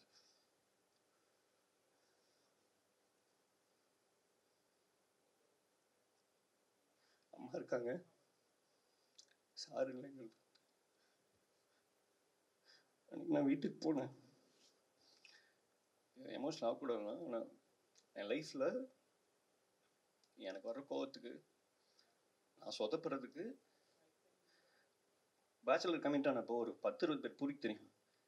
எனக்கு படமே பண்ணாதீங்க, மேனேஜர்ஸ் அவங்க இவங்கெல்லாம், அவன் எப்போ வேணால் விட்டு போவான், என்ன வேணால் பண்ணுவான் அப்படின்னு சொல்லி சொன்னாங்க. நான் வந்து சைன் பண்ணுறதுக்காக போய் உட்காந்துருக்கோம், எல்லாம் ரெடி. நானும் பூரி சார் ஒரு ஒரு ஒரு இடத்துல ஒரு ஆர்டிஸ்ட் கிட்ட டேபிள் உட்காந்துருக்காரு. ஏதோ ஒரு சின்ன ஹெசிடேஷன் இருந்துகிட்டே இருக்கு. அப்போ அந்த ஆர்டிஸ்ட் சொன்னார், அவர் இப்போ நண்பர் தான், ஸோ தனியாக ஒரு 5 minutes பேசலாமான்னு கேட்டார். சார் வந்து ஓகே பேசலாம், பண்ணி வெளியே இருப்பா அப்படின்னு. நானும் பூரி வெளில வந்தோடனே பூரி கிட்ட சொன்னேன், அவர் பண்ண மாட்டார் படம் ட்ராப் அப்படின்னு சொல்லி சொன்னேன். கீழே நின்று அதே மாதிரி உள்ளே 5 நிமிஷம் கழிச்சு கூப்பிட்டாங்க, நானும் பூரி உள்ளே போனோம். அவர் வந்து கை கொடுத்துட்டு அந்த ஆர்டிஸ்ட் செஞ்சுட்டு போயிட்டாரு. சார் அப்படியே உட்காந்துருந்தார். 10 lakhs கேஷ் இருந்துச்சு, அக்ரிமெண்ட் இருந்துச்சு. போலாம்ப்பா அப்படின்னாரு. வந்தோம், காரில் வந்தோம். எனக்கு இன்னும் நல்ல மெமரி இருக்குது. பாண்டி பஜாரோட டெட் எண்டில் அந்த போலீஸ் ஸ்டேஷனுக்கு பக்கத்தில் வந்து அப்படி திரும்புவோம், லெஃப்ட் திரும்புவோம். அந்த திரும்புகிற இடத்துல பின்னாடி சீட்டில் உட்காந்துருந்தேன், பூரி வண்டி ஓட்டிகிட்டு இருந்தான், அவர் லெஃப்ட் ஹேண்ட் சைடில் உட்காந்துருந்தார், ஃபோன் நோண்டிட்டே இருந்தார். அந்த மிரரில் என்னை பார்த்தாரு. பார்த்துட்டு அப்போ தான் சொன்னார், ஏப்பா சோகமாக இருக்க அப்படின்னாரு. நான் ஒன்றுமே பேசல, சும்மா உட்காந்துருந்தேன். ஒரு மாதிரியாக இருந்தது. ஆல்மோஸ்ட் இல்லை ட்ராப்பு. நான் உனக்கு என்ன சொன்னேன் அப்படின்னு கேட்டார். அப்படி கேட்டால் என்ன தெரியும், சும்மா நின்றுட்டு இருந்தேன், நான் உட்காந்துட்டு இருந்தேன். இவர் என்ன சொன்னார் நம்மக்கிட்ட, நான் உனக்கு படம் பண்ணுறேன்னு சொன்னேன், நான் படம் பண்ணுறேன், யார் போனாலும் பரவாயில்ல, நான் இருக்கேன், நான் படம் பண்ணுவேன் சொன்ன ஒரே தயாரிப்பாளர் அவர் தான். வேறு யாரும் அந்த மூமெண்ட்டில் அந்த மாதிரி ஒரு இடத்துல சொல்லியிருப்பாங்கன்னா, ஆர்டிஸ்ட்டு போனோடனே அவங்க போயிருப்பாங்க, எனக்கு சொல்லாமல் கூட. நம்ம படம்லாம் பண்ணியிருக்கவே முடியாது. அந்த மாதிரி நிறைய மொமெண்ட் இருந்துச்சு. கடைசியாக வந்து என் பையனுக்கு காது குத்து வச்சுருந்தேன் கோயம்புத்தூரில் பொள்ளாச்சியில் ஒரு கிராமத்தில். நிறைய ஒரு ஃபோன் பண்ணி நீங்கள் வரணும் அப்படின்னு சொல்லி சொன்னேன். யாரையுமே கூப்பிடல, நீங்கள் வரணும் அப்படின்னு சொல்லி சொன்னேன். ஃப்ளைட் போடுறேன்னாரு, சொல்லிட்டு இருந்தார், கம்யூனிகேட் பண்ணிட்டு இருந்தார், இப்படி வந்துடும் அப்படி வந்துடும் சொல்லிட்டு இருந்தார். 7 மணி வரைக்கும் கிளம்பவே இல்லை சென்னையிலேருந்து. 7 மணிக்கு கிளம்பி கார் எடுத்து கிளம்பி காலையில் 7:30க்கு காது குத்து. 6:30 மணிக்கு 6:45 வந்தார். அப்படியே வர்றாரு, ட்ராக்கு அப்படி டிஷர்ட்டோடு வந்தார். டேனி சார் கூட வந்திருந்தாங்க.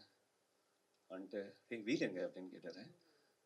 கோவில் பக்கத்தில் தான் வச்சுருந்தோம், வீட்டுக்கு வீடு வீடு வீடு எங்கே அப்படின்னு கேட்டார். ஏன் சார் ரூமெல்லாம் போட்டு எல்லாமே பண்ணி வச்சுருக்கு சார், ஏன் இப்போ உங்கள் வீடு கூப்பிட்டு போக மாட்டியா அப்படின்னாரு.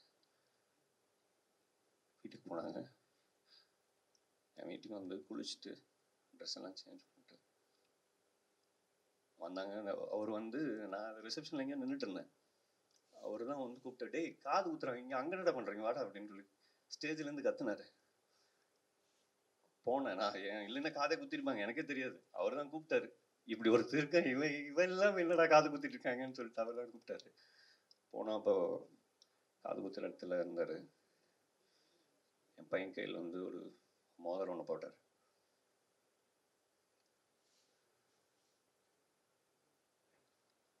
எல்லா மொமெண்ட்லேயும் அவர் இருக்கார். ஆனால் அவர் இப்போ இல்லைங்கிறது வந்து என்னால் ஒரு சாங் ஒன்று ஷூட் பண்ணுறேன் அசோக் நானும் ராமேஸ்வரமில் கேட்டு இருப்பார், எப்போ ஷூட் பண்ணுற வரணும் அப்படின்னு சொல்லிட்டு. நல்லா நீங்கள் ஷூட் போகிறோம், அவர் மட்டும் என்ன நல்லா இருந்திருக்கும். ரொம்ப டைம் எடுத்துன்னு நினைக்கிறேன். அதான் அவர் வந்து எங்கே இருந்தாலும் எவ்வளோ பிரச்சனை, எனக்கு அவருக்கு நிறைய சண்டை வரும். அப்போல்லாம் ஃபோன் அடித்து சாப்பிட போகலாமா சார் அப்படின்னு சொல்லி கேட்பேன். வா அப்படிங்குவார். அவ்வளோதான், அந்த சண்டை எனக்கு இருக்கிற எல்லா பிரச்சனையும் முடிச்சிடுவார். நான் படமே பண்ணியிருக்க மாட்டேன் அவர் இல்லைன்னா, அதுதான் உண்மை. ஏன்னா எல்லாருமே கேட்பாங்க, பேச்சுலர்னு ஒரு படம், அந்த கதையெல்லாம் நீ யாருக்கிட்ட சொல்லி எப்படி ஓகே பண்ணேன்னு கேட்பாங்க. ஒரு 1.5 மணி நேரம் கேட்டு நான் பண்ணுறேன்னு சொன்ன ஒத்த வார்த்தைக்காக மட்டுமே படம் பண்ண ஒரே ஆள் அவர் தான். ஆக்சஸ் வந்து இது மாதிரி பெருசு பெருசாக பண்ணணும். புரி, ஸ்ரீரண்ணா, துரை எல்லாரும் சேர்ந்து, தீபக் இருக்காங்க, எல்லாரும் அவங்க ஃபேமிலி எல்லோரும் இருக்காங்க, எல்லாரோடு சேர்ந்து இதை வந்து கண்டிப்பாக பெரிய சக்ஸஸ்ஃபுல்லாக எடுத்துகிட்டு போகணும். Thank you so much. படம் வரட்டு பார்த்துக்கலாம், அவரே திரும்ப கால் பண்ணுவாருன்னு சொன்னார்.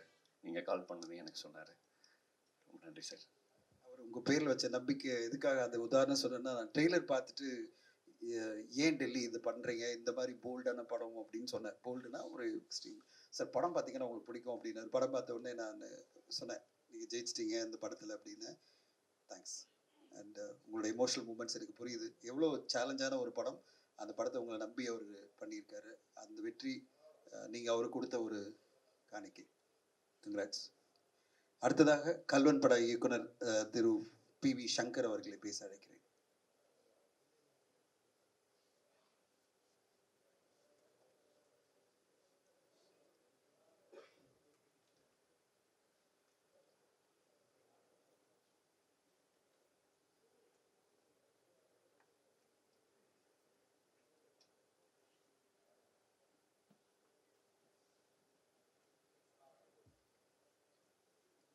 அனைவருக்கும் வணக்கம். ஆக்சுவலாக எனக்கு பேச தெரில, என்ன சொல்கிறதுன்னு தெரில. லைக் ரைட் ஃப்ரம் மரகதராணிலிருந்து ராட்சசன், கல்வன், ஸோ அதுக்கப்புறம் ஒரு படம் பண்ணலான்னு சொல்லியிருந்தாரு சார் என்கிட்ட. எனக்கு ஆக்சுவலாக நம்பிக்கையில் இன்னுமே சார் இல்லை, நம்ம இப்படி ஒரு ஈவெண்ட்டில் இருக்கோம், அவருக்கு ஒரு நினைவேஞ்சல் அப்படின்னு எனக்கு இதுமே இன்னுமே என்னால் பிலீவ் பண்ண முடியல. ஸோ ரொம்ப கஷ்டமாக இருக்குது ஆக்சுவலாக.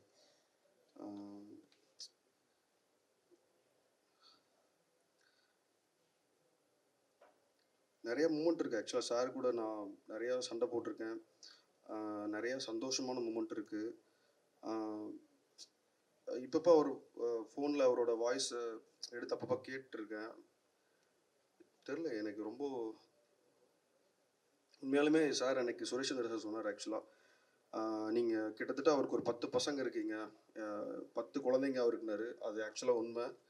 ஸோ டெல்லி சார் இல்லை அப்படின்னா எனக்கு சினிமாட்டோகிராஃபராக எனக்கு அது வந்து 3வது படம் நினைக்கிறேன். பட் ஏதோ எனக்கு ஃபஸ்ட்டு ஆப்பர்ச்சுனிட்டியாக நான் டைரெக்ஷன் ஃபஸ்ட்டு அவருக்கு தான் பண்ணேன்.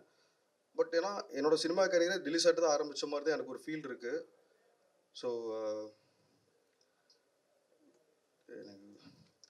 ஸோ டெல்லி சார் ஆக்சுவலாக அவருடைய ஹார்ட் ஒர்க், நான் ரொம்ப பர்சனலாக பேசுவேன். சார் ஏன் சார் சரியாக சாப்பிட கூட மாட்டேன்றீங்க, ஏன்னா ஒரு திருப்தியாக கூட அவர் சாப்பிட்டு நான் பார்த்ததில்ல. ஏன்னா எப்போ பார்த்தாலும் ஒர்க்குனே தான் இருப்பார், சின்சியராக இருப்பார். நான் நைட்டு ஒரு 10 மணிக்கு மெசேஜ் போடுவேன், திடீர்னு 1 மணிக்கு ரிப்ளை பண்ணியிருப்பார். சம்டைம்ஸ் பார்த்தோம்னா காலையில் 5 மணிக்கு ரிப்ளை பண்ணியிருப்பார். அவர் எப்போ தூங்குறாருன்னு தெரில, எப்போ சாப்பிட்றாருன்னு தெரில. அவருடைய ஹார்ட் ஒர்க், அவருடைய சின்சியாரிட்டி நிறையா கற்றுருக்கேன் அவர்கிட்ட இருந்து. கிட்டத்தட்ட ஒரு 9 இயர்ஸ் அவர் கூட ஒரு ரிலேஷன்ஷிப் இருக்குது. ஸோ அது வந்து லைஃப்பில் என்னோட மூச்சு நிற்க வரைக்கும் டெல்லி சார் வந்து என்னோட ஹார்ட்டில் வந்து ரொம்ப முக்கியமான ஒரு பிளேஸில் இருப்பார்.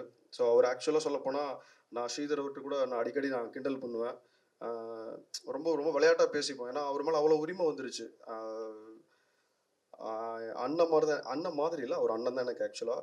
ஆனால் நான் அவரும் நிறையா ரொம்ப மனசு விட்டு பேசுனதில்லை. ஒரு முக்கியமான கல்வன் ரிலீஸ் டைமில் வந்து கோயம்புத்தூர் போயிருந்தோம். அம்மா, சாரு, நான் 3 பேரும் மருதமலை கோயிலுக்கு போனோம். ஸோ அந்த நாள், அந்த மொமெண்ட்டை லைஃப்பில் வந்து என்றைக்குமே மறக்க முடியாது. சார் கூட போய் சாமி கும்பிட்டு, அதுக்கப்புறம் ஒரு டீ கடையில் போய் 2 பேரும் டீ குடிச்சிட்டு ரொம்ப நேரம் பேசவே இல்லை, சும்மா அப்படியே நின்றுட்டே இருந்தோம். நான் இடையில ட்ராப் பண்ண வேண்டியதாக இருந்தது. இல்லை சார், நான் இங்கேருந்தே போய்க்கிறேன், எனக்கு ஃப்ரெண்ட்ஸ் இருக்காங்க, வர சொல்கிறேன்னா. இல்லைன்னு சொல்லிட்டு அவர் என்னை கூப்பிட்டு போய் நான் எந்த இடத்துக்கு போகணுமோ அந்த இடத்துல என்னை ட்ராப் பண்ணிட்டு தான் போனார். அவ்வளோ ரெஸ்பெக்டான ஒரு ஹியூமன் பீயிங் சதீஷ். அவர் சொன்ன மாதிரி யாரையும் எனக்கு தெரிஞ்சு வாடா போடான்னு அவர் சொன்னதில்லை, வாயா போயான்னு சொன்னதில்லை. வாங்க போங்கன்னு மட்டும்தான் சொல்லுவார். எவ்வளவு சண்டை இருந்தாலும், எவ்வளவு குறைகள் இருந்தாலும் வாங்க போங்கன்னு தான் சொல்லுவார். Such a respectable human being. And அதே மாதிரி ஒரு பேஷன், நான் ரொம்ப ஆச்சரியமாக பேசுவேன் ஸ்ரீதர்கிட்ட தான் நிறைய பேசுவேன் சாரை பற்றி. நான் பூர்ணேஷ் கிட்ட கூட நிறைய பேசுனதில்லை. ஸோ ஃபேக்ட்ரி ரன் பண்ணுறாரு. எப்போ இந்த மண்டே கால் பண்ணால் சிங்கப்பூரில் இருக்கேன்னு சொல்லுவாங்க. சரின்னு வியாழக்கிழமை பேசலாமான்னு கேட்டால் இப்போ சார் வேற கண்ட்ரியில் இருக்கேன்னு சொல்லுவாங்க. ஸோ ஆச்சரியமாக இருக்கும், எப்படி ஒருத்தர்னால இவ்வளோ ஒரு ஹார்ட் ஒர்க் பண்ண முடியும் அப்படின்றது ரொம்ப ஆச்சரியமாக இருக்கும். ஸோ அதெல்லாமே நான் சார்கிட்ட இருந்து நிறையா லேர்ன் பண்ணிட்டேன், நிறையா நல்ல விஷயங்கள். உண்மையாலுமே அவர் இழந்தது வந்து இந்த இண்டஸ்ட்ரிக்கும் ஒரு பெரிய இழப்பு. அண்ட் அவர் இன்ட்ரடியூஸ் பண்ண டைரக்டர்ஸ் அண்ட் டெக்னீஷியன்ஸ் எங்களுக்கும் ஒரு பெரிய இழப்பு. அதை தாண்டி எனக்கு பர்சனலாக ஒரு அண்ணனாக ஒரு மிகப்பெரிய இழப்பு. எனக்கு உண்மையாலுமே எனக்கு அவங்க நைட்டே கால் பண்ணியிருக்காங்க. எனக்கு அது நான் தூங்கிட்டேங்காட்டி எனக்கு தெரில. காலையில் திடீர்னு 5 மணிக்கு எந்திரிச்சு ஃபோனை பார்க்குறேன், எல்லாத்தோட மெசேஜ் இருக்குது. எனக்கு ஒரு செகண்ட் இது கனவா இல்லை நினைவான்னு கூட எனக்கு தெரில. ஒரு 10 நிமிஷம் ஒன்றுமே மியூட்டாக தான் இருந்தேன். அதுக்கப்புறம் ஸ்ரீதர் கால் பண்ணி நான் பேசினேன். நான் பயங்கர சண்டை போட்டேன். ஏன்னா நான் அதுக்கு முன்னாடி சாருக்கு கொஞ்சம் உடம்பு முடியாமல் இருக்காங்கன்னு சொன்னப்போ நான் வந்து சாரை பார்க்கணுன்னு கேட்டிருந்தேன். நான் ஏன் இப்படி பண்ணீங்க என்கிட்ட, கடைசி வரைக்கும் நான் அவரை பார்க்கவே இல்லைன்னு ரொம்ப வருத்தமாக இருந்துச்சு. அண்ட் அதே மாதிரி நான் சார் முகத்தை பார்க்கக்கூடாதுன்னு நினச்சிட்டு இருந்தேன் லாஸ்ட்டாக வந்து. ஏன்னா அவரை என்றைக்குமே என்னோட மனசில், என்னோட நினைவுகளில் வந்து அவர் என்றைக்குமே சிரித்த மாதிரியே இருக்கணும். ஸோ அவர் அந்த அழகான முகம் மட்டுமே எனக்கு இருக்கணும் அப்படின்னு தான் நான் நினச்சிருந்தேன். பட் என்னையும் அறியாமல் நான் அவரை போய் பார்த்துட்டேன். பட் பார்த்ததுக்கு அப்புறமும் அதே அந்த முகம், ஏன்னா யூஸ்வலாக ஒருத்தங்க இறந்துட்டாங்க அப்படின்னா அவங்க முகம் மாறும். பட் சாரோட முகம் மாறவே இல்லை, அதே ப்ளசண்ட்டாக அப்படியே இருந்தார். எனக்கு அது ரொம்ப ஆச்சரியமாக இருந்தது. ஓகே, அதுதான் எவ்வளோ பேர்த்துக்கு லைஃப் கொடுத்துருக்காரு, எவ்வளோ பேர்த்துக்கு வந்து அவங்க எவ்வளோ குடும்பங்கள் இன்னைக்கு நல்லா இருக்கிறதுக்கு அவர் வந்து சார் வந்து கான்ட்ரிபியூட் பண்ணியிருக்காரு. So and is such a good man. So எனக்கு வந்து டில்லி சார் கூட இருந்த ஒரு மூமெண்ட்டும் ரொம்ப சந்தோஷமான ஸ்வீட் மூமெண்ட்ஸ். அது என்றைக்குமே டில்லி சார் என் மனசில் இருப்பார். ஸோ அவரோட ஆசீர்வாதம் எல்லாத்துக்குமே இருக்கும். ஸோ இங்கே வந்த அனைவருக்கும் நன்றி. தேங்க்யூ. நன்றி சங்கர்.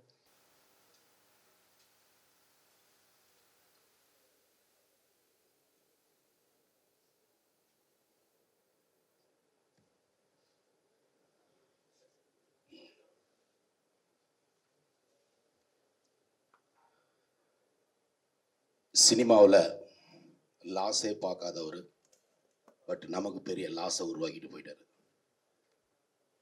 ப்ரொடியூசர் கவுன்சிலில் ஈசி மெம்பர், அதில் தான் சார் எனக்கு நானும் ஈசி மெம்பராக இருக்கிறதுனால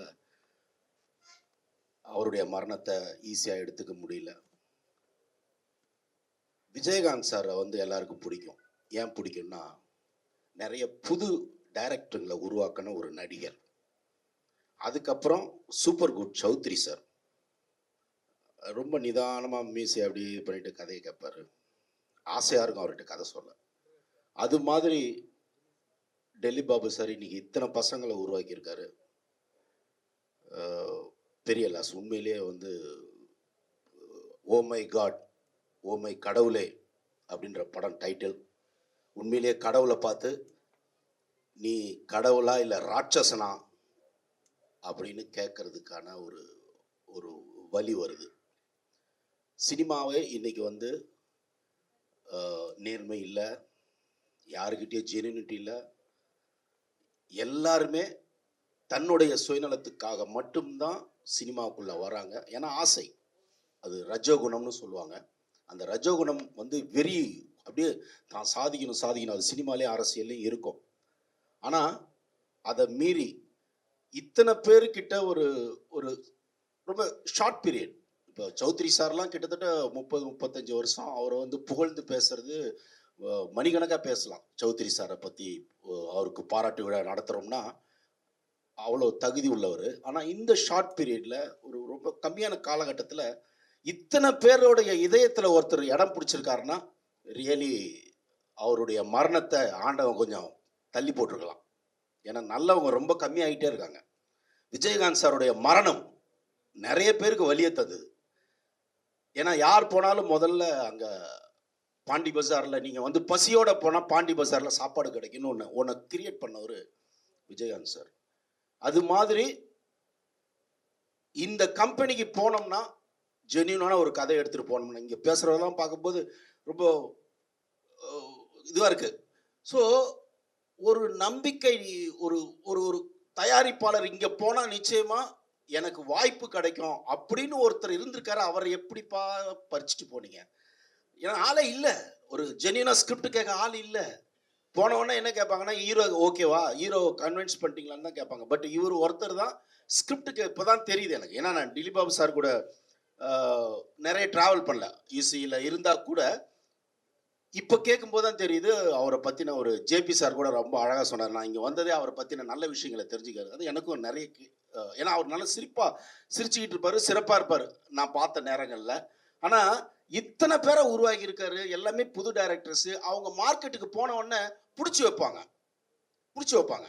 அந்த எண்ணம் கூட கிடையாது அவருக்கு. கோ ஹெட், கோ டூ இட், நல்லாரு அப்படிங்கிற ஒரு பெரிய பரந்த மனப்பான்மையோடு இருந்திருக்காரு.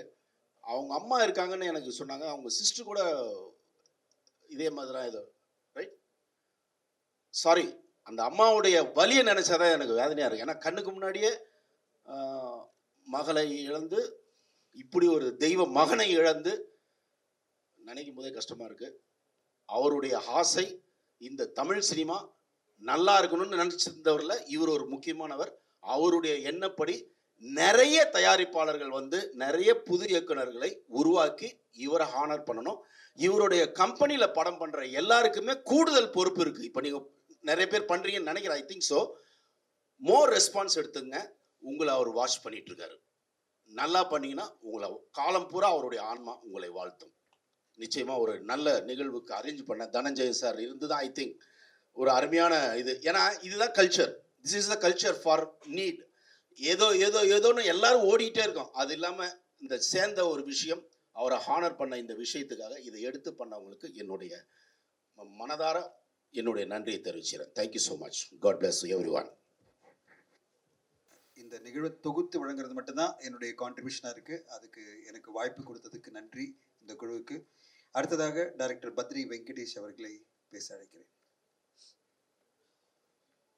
பத்ரி சார்.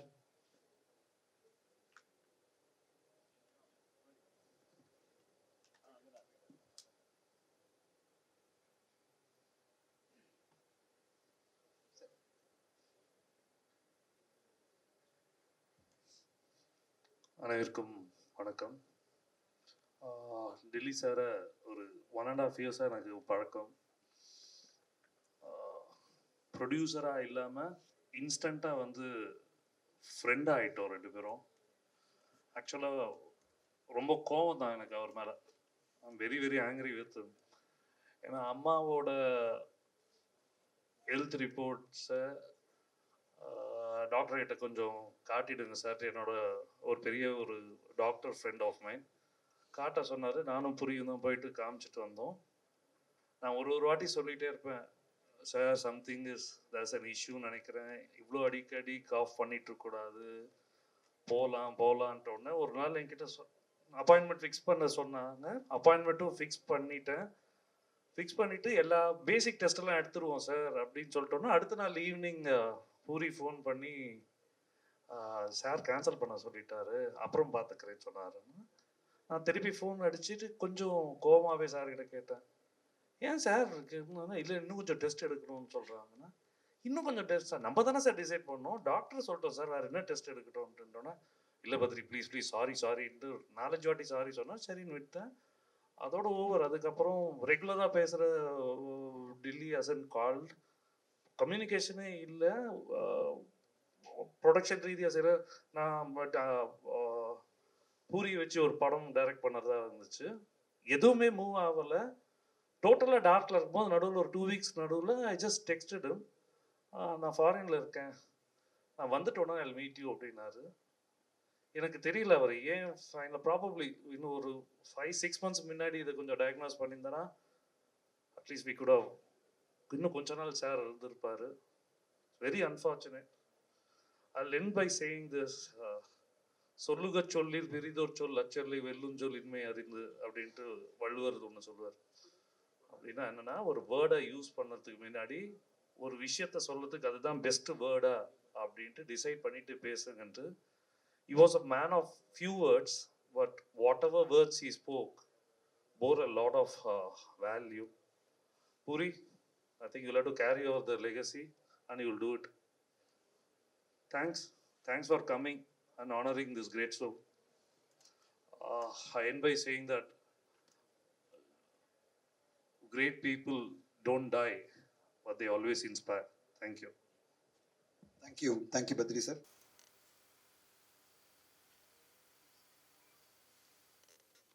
அனைவருக்கும் வணக்கம். சாரோட ப்ரொடக்ஷன் நம்பர் 15ல் படம் பண்ணிகிட்டு இருக்கேன். இதே ஒரு ஹாரர் ஃபிலிம் பண்ணிகிட்டு இருக்கோம்.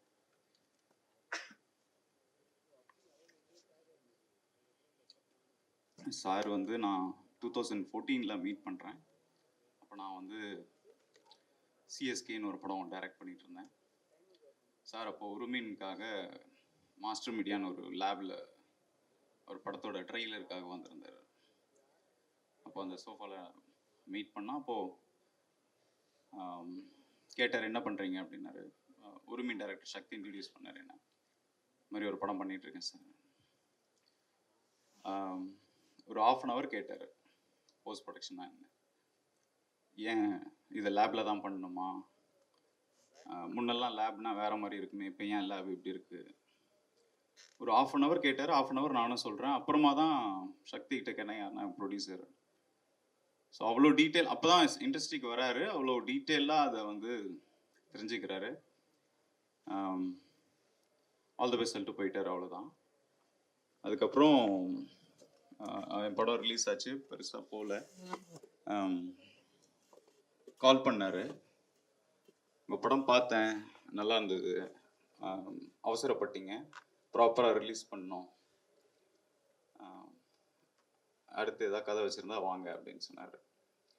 ஸோ திருப்பி 2015ல் சாரை போய் பார்த்தேன். ஒரு கதை சொன்னேன். கதை சொல்கிறதுக்கு முன்னாடி அவசரமாக கிளம்பிட்டு இருந்தார். எவ்வளோ நேரம் சொல்லுவீங்க அப்படின்னாரு. நான் ஒரு 1 hourல சொல்கிறேன் சார் அப்படின்னேன். சரி சொல்லுங்கள் அப்படின்னு சொன்னார். அப்புறம் ஒரு 2 hours சொன்னேன். சொல்லிட்டு ஃபர்ஸ்ட் ஆஃப் பிரேக் சார் அப்படின்னேன். 1 hourல சொல்கிறேன், நீங்கள் 2 மணி நேரமாக ஃபர்ஸ்ட் ஆஃபே சொல்கிறீங்க அப்படின்னாரு. அப்புறம் சரி ஓகே, எனக்கு பிடிச்சிருக்கு, செகண்ட் ஹாஃப் நான் இன்னொரு நாள் நான் கேட்குறேன் அப்படின்னு சொல்லி சதீஷ் நம்பர் இங்கே மறைமலை நகர் ஆஃபீஸ்க்கு வர சொன்னார். இங்கே போனோம். அதே மாதிரி ஒரு 2 பேர் உட்காந்துருந்தாங்க, கதை கேட்டாங்க. நான் நினச்சேன் திருப்பி ஃபர்ஸ்ட் ஹாஃப் கேட்க மாட்டாருன்னு நினச்சேன். திருப்பி உட்காந்து ஃபுல்லாக கேட்ட ஃபர்ஸ்ட் ஹாஃபே திருப்பி கேட்டார். அவங்க எல்லாரோடையும் சேர்ந்து கேட்டார். செகண்ட் ஹாஃப் கேட்டார். கேட்டுட்டு நான் எல்லாரோடையும் பேசிட்டு சொல்கிறேன் அப்படின்னாரு.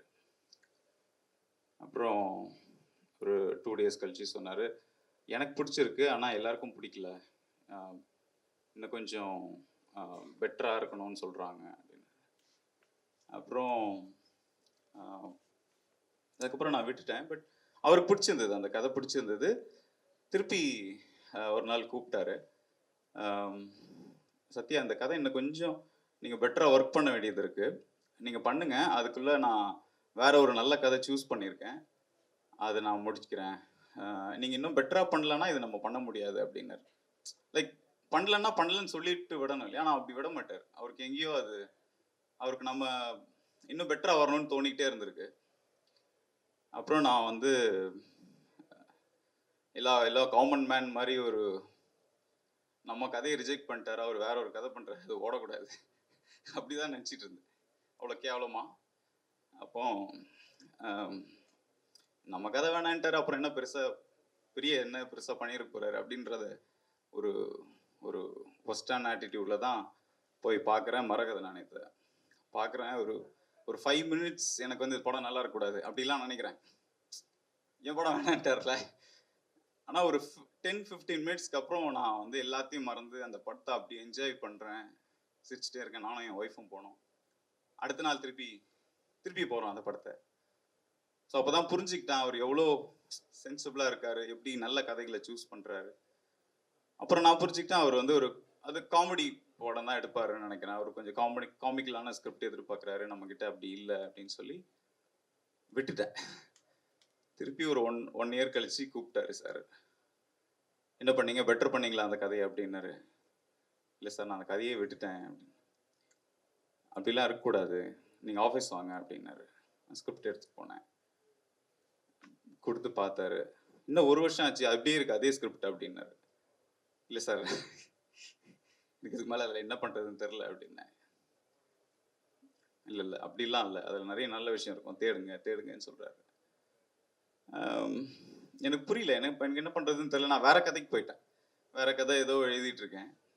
அப்புறம் ராட்சசன் பார்த்தேன், 20,000 கண்கள் பார்த்தேன். ரொம்ப பிடிச்சது. நான் நினச்சேன் அவர் ரொம்ப சீரியஸ், காமிக்கலாக எடுப்பார்னு நினச்சா ரொம்ப சீரியஸான ஃபிலிம்ஸ் எடுக்கிறாரு, நம்மள த்ரில்லர்ஸ் எடுக்கிறாரு. ஸோ இந்த மாதிரி தான் எனக்கும் த்ரில்லர் தான் எழுத வரும். ஸோ சாருக்கு நம்மள மாதிரி தான் பிடிக்கும்னு நினைக்கிறேன். நம்ம தான் தப்பாக நினச்சிட்டோம் அப்படின்னு சொல்லி நான் திருப்பி ஒரு 3 வருஷம் கழிச்சு சார் உங்கள் படம் நல்லா இருந்தது சார் அப்படின்னேன். சும்மா இதை மட்டும் சொல்லிட்டுருக்கீங்க, கதை மட்டும் எழுத மாட்டேன்றீங்க அப்படின்னாரு. சார் ஒரு நல்ல கதை எழுதிட்டு நான் வரேன் சார் அப்படின்னு சொல்லிட்டு நான் நடுவில் 2 இடங்களில் கமிட்டாக இருந்தேன். அதுக்கப்புறம் கைண்ட் ஆஃப் அந்த படம்லாம் கேன்சல் ஆச்சு. ஸோ நானும் ஒரு மாதிரி ஃப்ரஸ்ட்ரேஷன் அந்த மாதிரி ஒரு மாதிரி தான் இருந்தது. அதுக்கப்புறம் பூரி தேவ் சாருக்கு எப்படின்னா, நான் வந்து ரொம்ப ரொம்ப ரொம்ப ஸ்மார்ட்டாக இவன் வந்து ஜட்ஜ் பண்ணுவான். சார் இவனை திட்டுவார் நம்ம முன்னாடி, ஆனால் இவன் என்ன சொல்கிறானோ அதான் பண்ணுவார். ஸோ இவன் தான் வந்து ஃபஸ்ட்டு இப்போ பண்ணுறது வேற ஒரு ஹாரர் ஃபிலிம். அந்த கதை கேட்டுட்டு சார்கிட்ட கூட்டிகிட்டு போய் இன்ட்ரடியூஸ். அப்போ வந்து ஆக்சுவலி வேற ஒரு ப்ரொடியூசர் பண்ணுற மாதிரி தான் நான் கமிட் ஆகிருந்தேன். அப்போது சார்கிட்ட, ஆனால் நம்ம ஒரு வாட்டி சார்கிட்ட சொல்லலாண்ணா அப்படின்னு சொல்லி சார்கிட்ட கூட்டிகிட்டு போனான். சார் கதை கேட்டார், கதை பிடிச்சிருந்தது அவருக்கு. பண்ணுங்க, எந்த ஹெல்ப்னாலும் சொல்லுங்கள், இந்த கதை நல்லா இருக்கு சத்யா, இது ஒர்க் ஆகும், ஏதாவது ஹெல்ப்னாலும் எனக்கு சொல்லுங்கள் அப்படின்னு மட்டும் சொன்னார். அதுக்கப்புறம் அந்த ப்ரொடக்ஷன்லேயும் டிலே ஆச்சு ஃபார் சம் ரீசன்ஸ். அவங்க கொரோனாவில் சம் இஷ்யூஸ்னால அவங்க அந்த படத்தை அப்படியே விட்டுட்டாங்க, எதுவும் சொல்லலை. சாரி திருப்பி கூப்பிட்டாரு, என்னாச்சு அன்றைக்கி சொல்லிட்டு போனீங்க, எதுவுமே நடக்கலையே அப்படின்னாரு. இல்லை சார், அங்கே டிலே ஆகுது சார் அப்படின்னேன். டிலே ஆகுதுன்னா அப்போ என்கிட்ட வரணும் அப்படின்னு. சரி, அடுத்த நாள் திருப்பி வர சொன்னார். போய் ஃபுல் கதை கேட்டார். திரும்ப அன்னைக்கு கேட்டார், திருப்பியும் கேட்டார். அதே தான் சொல்கிறீங்க, 6 மாதம் ஆச்சு, எதுவும் டெவலப் பண்ணலையா அப்படின்னாரு.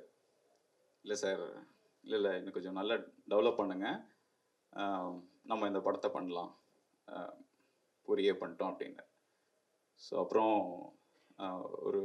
ஒரு பவுண்டட் ஸ்கிரிப்ட் ஃபுல்லாக ரெடி பண்ணி அவர் கேட்ட மாதிரி சில கரெக்ஷன்ஸ்லாம் பண்ணி போய் திருப்பி சொன்னேன். பிடிச்சிருச்சு. எங்கெல்லாம் தப்பு இருக்கோ அதை கரெக்டாக சொல்லுவார். லைக் சரியில்லைப்பா மாற்றி எடுத்துட்டோம் அப்படிலாம் சொல்ல மாட்டார். அவர் சொல்கிற கரெக்ஷன்ஸ்லாம் ரொம்ப ஜென்யூனாக இருக்கும். நமக்கு வந்து ஆமாம்ல, நம்ம மிஸ் பண்ணிட்டோம்ல அப்படி தோண்டிகிட்டே இருக்கும். அவர் சொல்லி முடிக்கும்போது இதெல்லாம் கரெக்ட் பண்ணி எடுத்துட்டோம் அப்படின்னாரு. ஸோ அதெல்லாம் கரெக்ட் பண்ணி எடுத்துகிட்டு போனேன். இது மாதிரி ஒரு 5 வருஷம் கரெக்ட் பண்ணி எடுத்துகிட்டு போயிட்டே இருப்பேன். கரெக்ஷன் சொல்லிட்டே இருப்பார். அப்புறம் நானே நினச்சேன், வேணான்னு சொல்கிறதுக்கு தான் இப்படி சொல்கிறாருன்னு நினைக்கிறேன். சம்டைம்ஸ் வேணாங்கிறது இப்படி சொல்லுவாங்க இல்லையா, பெட்டராக பண்ணுங்கன்னு சார். Okay sir. ஸோ அந்த மாதிரி ஃபைனலாக நானே ஒரு வருத்தப்பட்டு, இல்லை சார் நான் நீங்கள் வேணா, நான் உங்களுக்கு பிடிக்கலன்னு நினைக்கிறேன், நான் பண்ணல சார் அப்படின்னு சும்மா சொல்லிட்டு போயிட்டேன். பட் அப்புறம் திருப்பி கூப்பிட்டு, அப்படி சொன்னால் எந்த ப்ரொடியூசரும் திருப்பி கூப்பிட மாட்டாங்க. பட் நெக்ஸ்ட் டே அவர் பர்சனலாக கூப்பிட்டு அவர் சொன்ன அந்த ஒவ்வொரு வேர்ட்ஸும் இன்னும் என் மைண்டில் இருக்குது. ஏன் கரெக்ஷன் சொல்கிறோம், ஏன் இதை பெட்டர்மெண்ட் பண்ணணும்னு நினைக்கிறேன். இது எனக்கு மட்டும் இல்லை, எனக்கு இது 15வது படம், உனக்கு திருப்பி லைஃப் இது, ஸோ உனக்காக தான் சொல்கிறேன்னு சொல்லி அவர் எனக்காக சொன்னார்.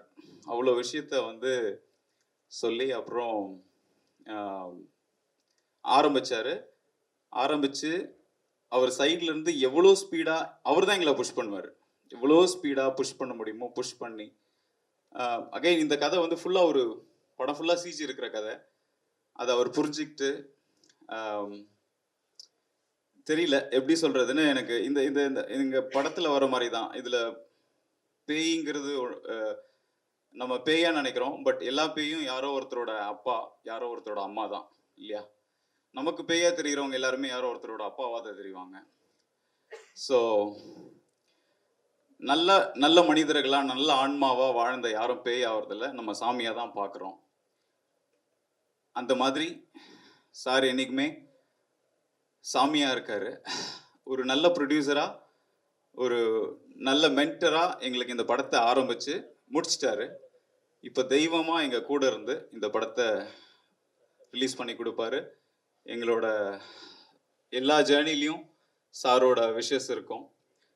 சாரோட தெய்வம் வந்து சாரோட என்ன சொல்கிறது, சாரோட ஜட்ஜ்மெண்ட்டில் பெட்டர் ஜட்ஜ்மெண்ட்டு இவன் தான். அவன் பண்ணுறது எல்லாமே கரெக்டாக இருக்குன்னு அவர் சொல்லுவார். அதே மாதிரி துரையும் ரொம்ப வருஷமாக சாரோட இருக்கார். அவங்க 2 பேரையுமே சார் வந்து ரொம்ப நம்பி ஜட்ஜ் பண்ணவர். அவங்களோட சாரோட ஜட்ஜ்மெண்ட் எதுவுமே மிஸ் ஆகாது. சாரி, எனக்கும் என்ன பேசுறது தெரில. Thank you sir.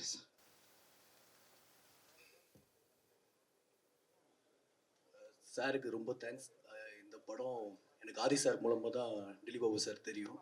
ஒரு 6 வருஷம் சாரை தெரியும். ஒரு 1.5 வருஷம் இந்த ப்ராஜெக்டுக்காக ட்ராவல் பண்ணியிருக்கோம். இந்த படத்துக்கு அவர் கேட்டதெல்லாம் கொடுத்தாரு. ஸோ கண்டிப்பாக இந்த படம் அவர் நினச்ச மாதிரி வரும். தேங்க்யூ. நன்றி. அடுத்ததாக P Sakthivelan of Sakthi film factory அவர்களை பேச அழைக்கிறேன். திலீப் பாபு சாரோட தொடர்ந்து பயணிச்சுட்டு வர ஒரு டிஸ்ட்ரிபியூட்டர் திரு சக்திவேலன்.